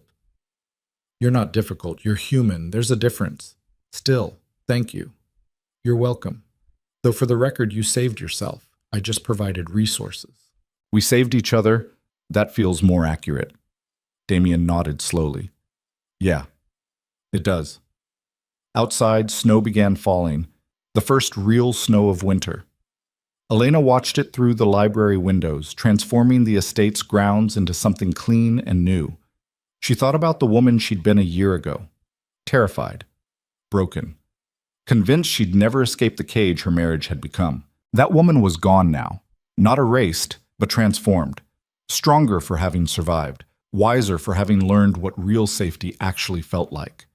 And when Elena looked at the future now, she no longer saw only darkness and fear. She saw possibility. She saw choice. She saw a life she was actively building instead of passively enduring. That was enough. That was everything. The snow continued falling through the night, covering old scars with new beginnings, transforming pain into possibility. One silent moment at a time. And Elena Vale, survivor, advocate, partner, human being learning to trust herself again, stood at the window and watched it happen with quiet gratitude for the simple miracle of still being alive, still fighting, still free.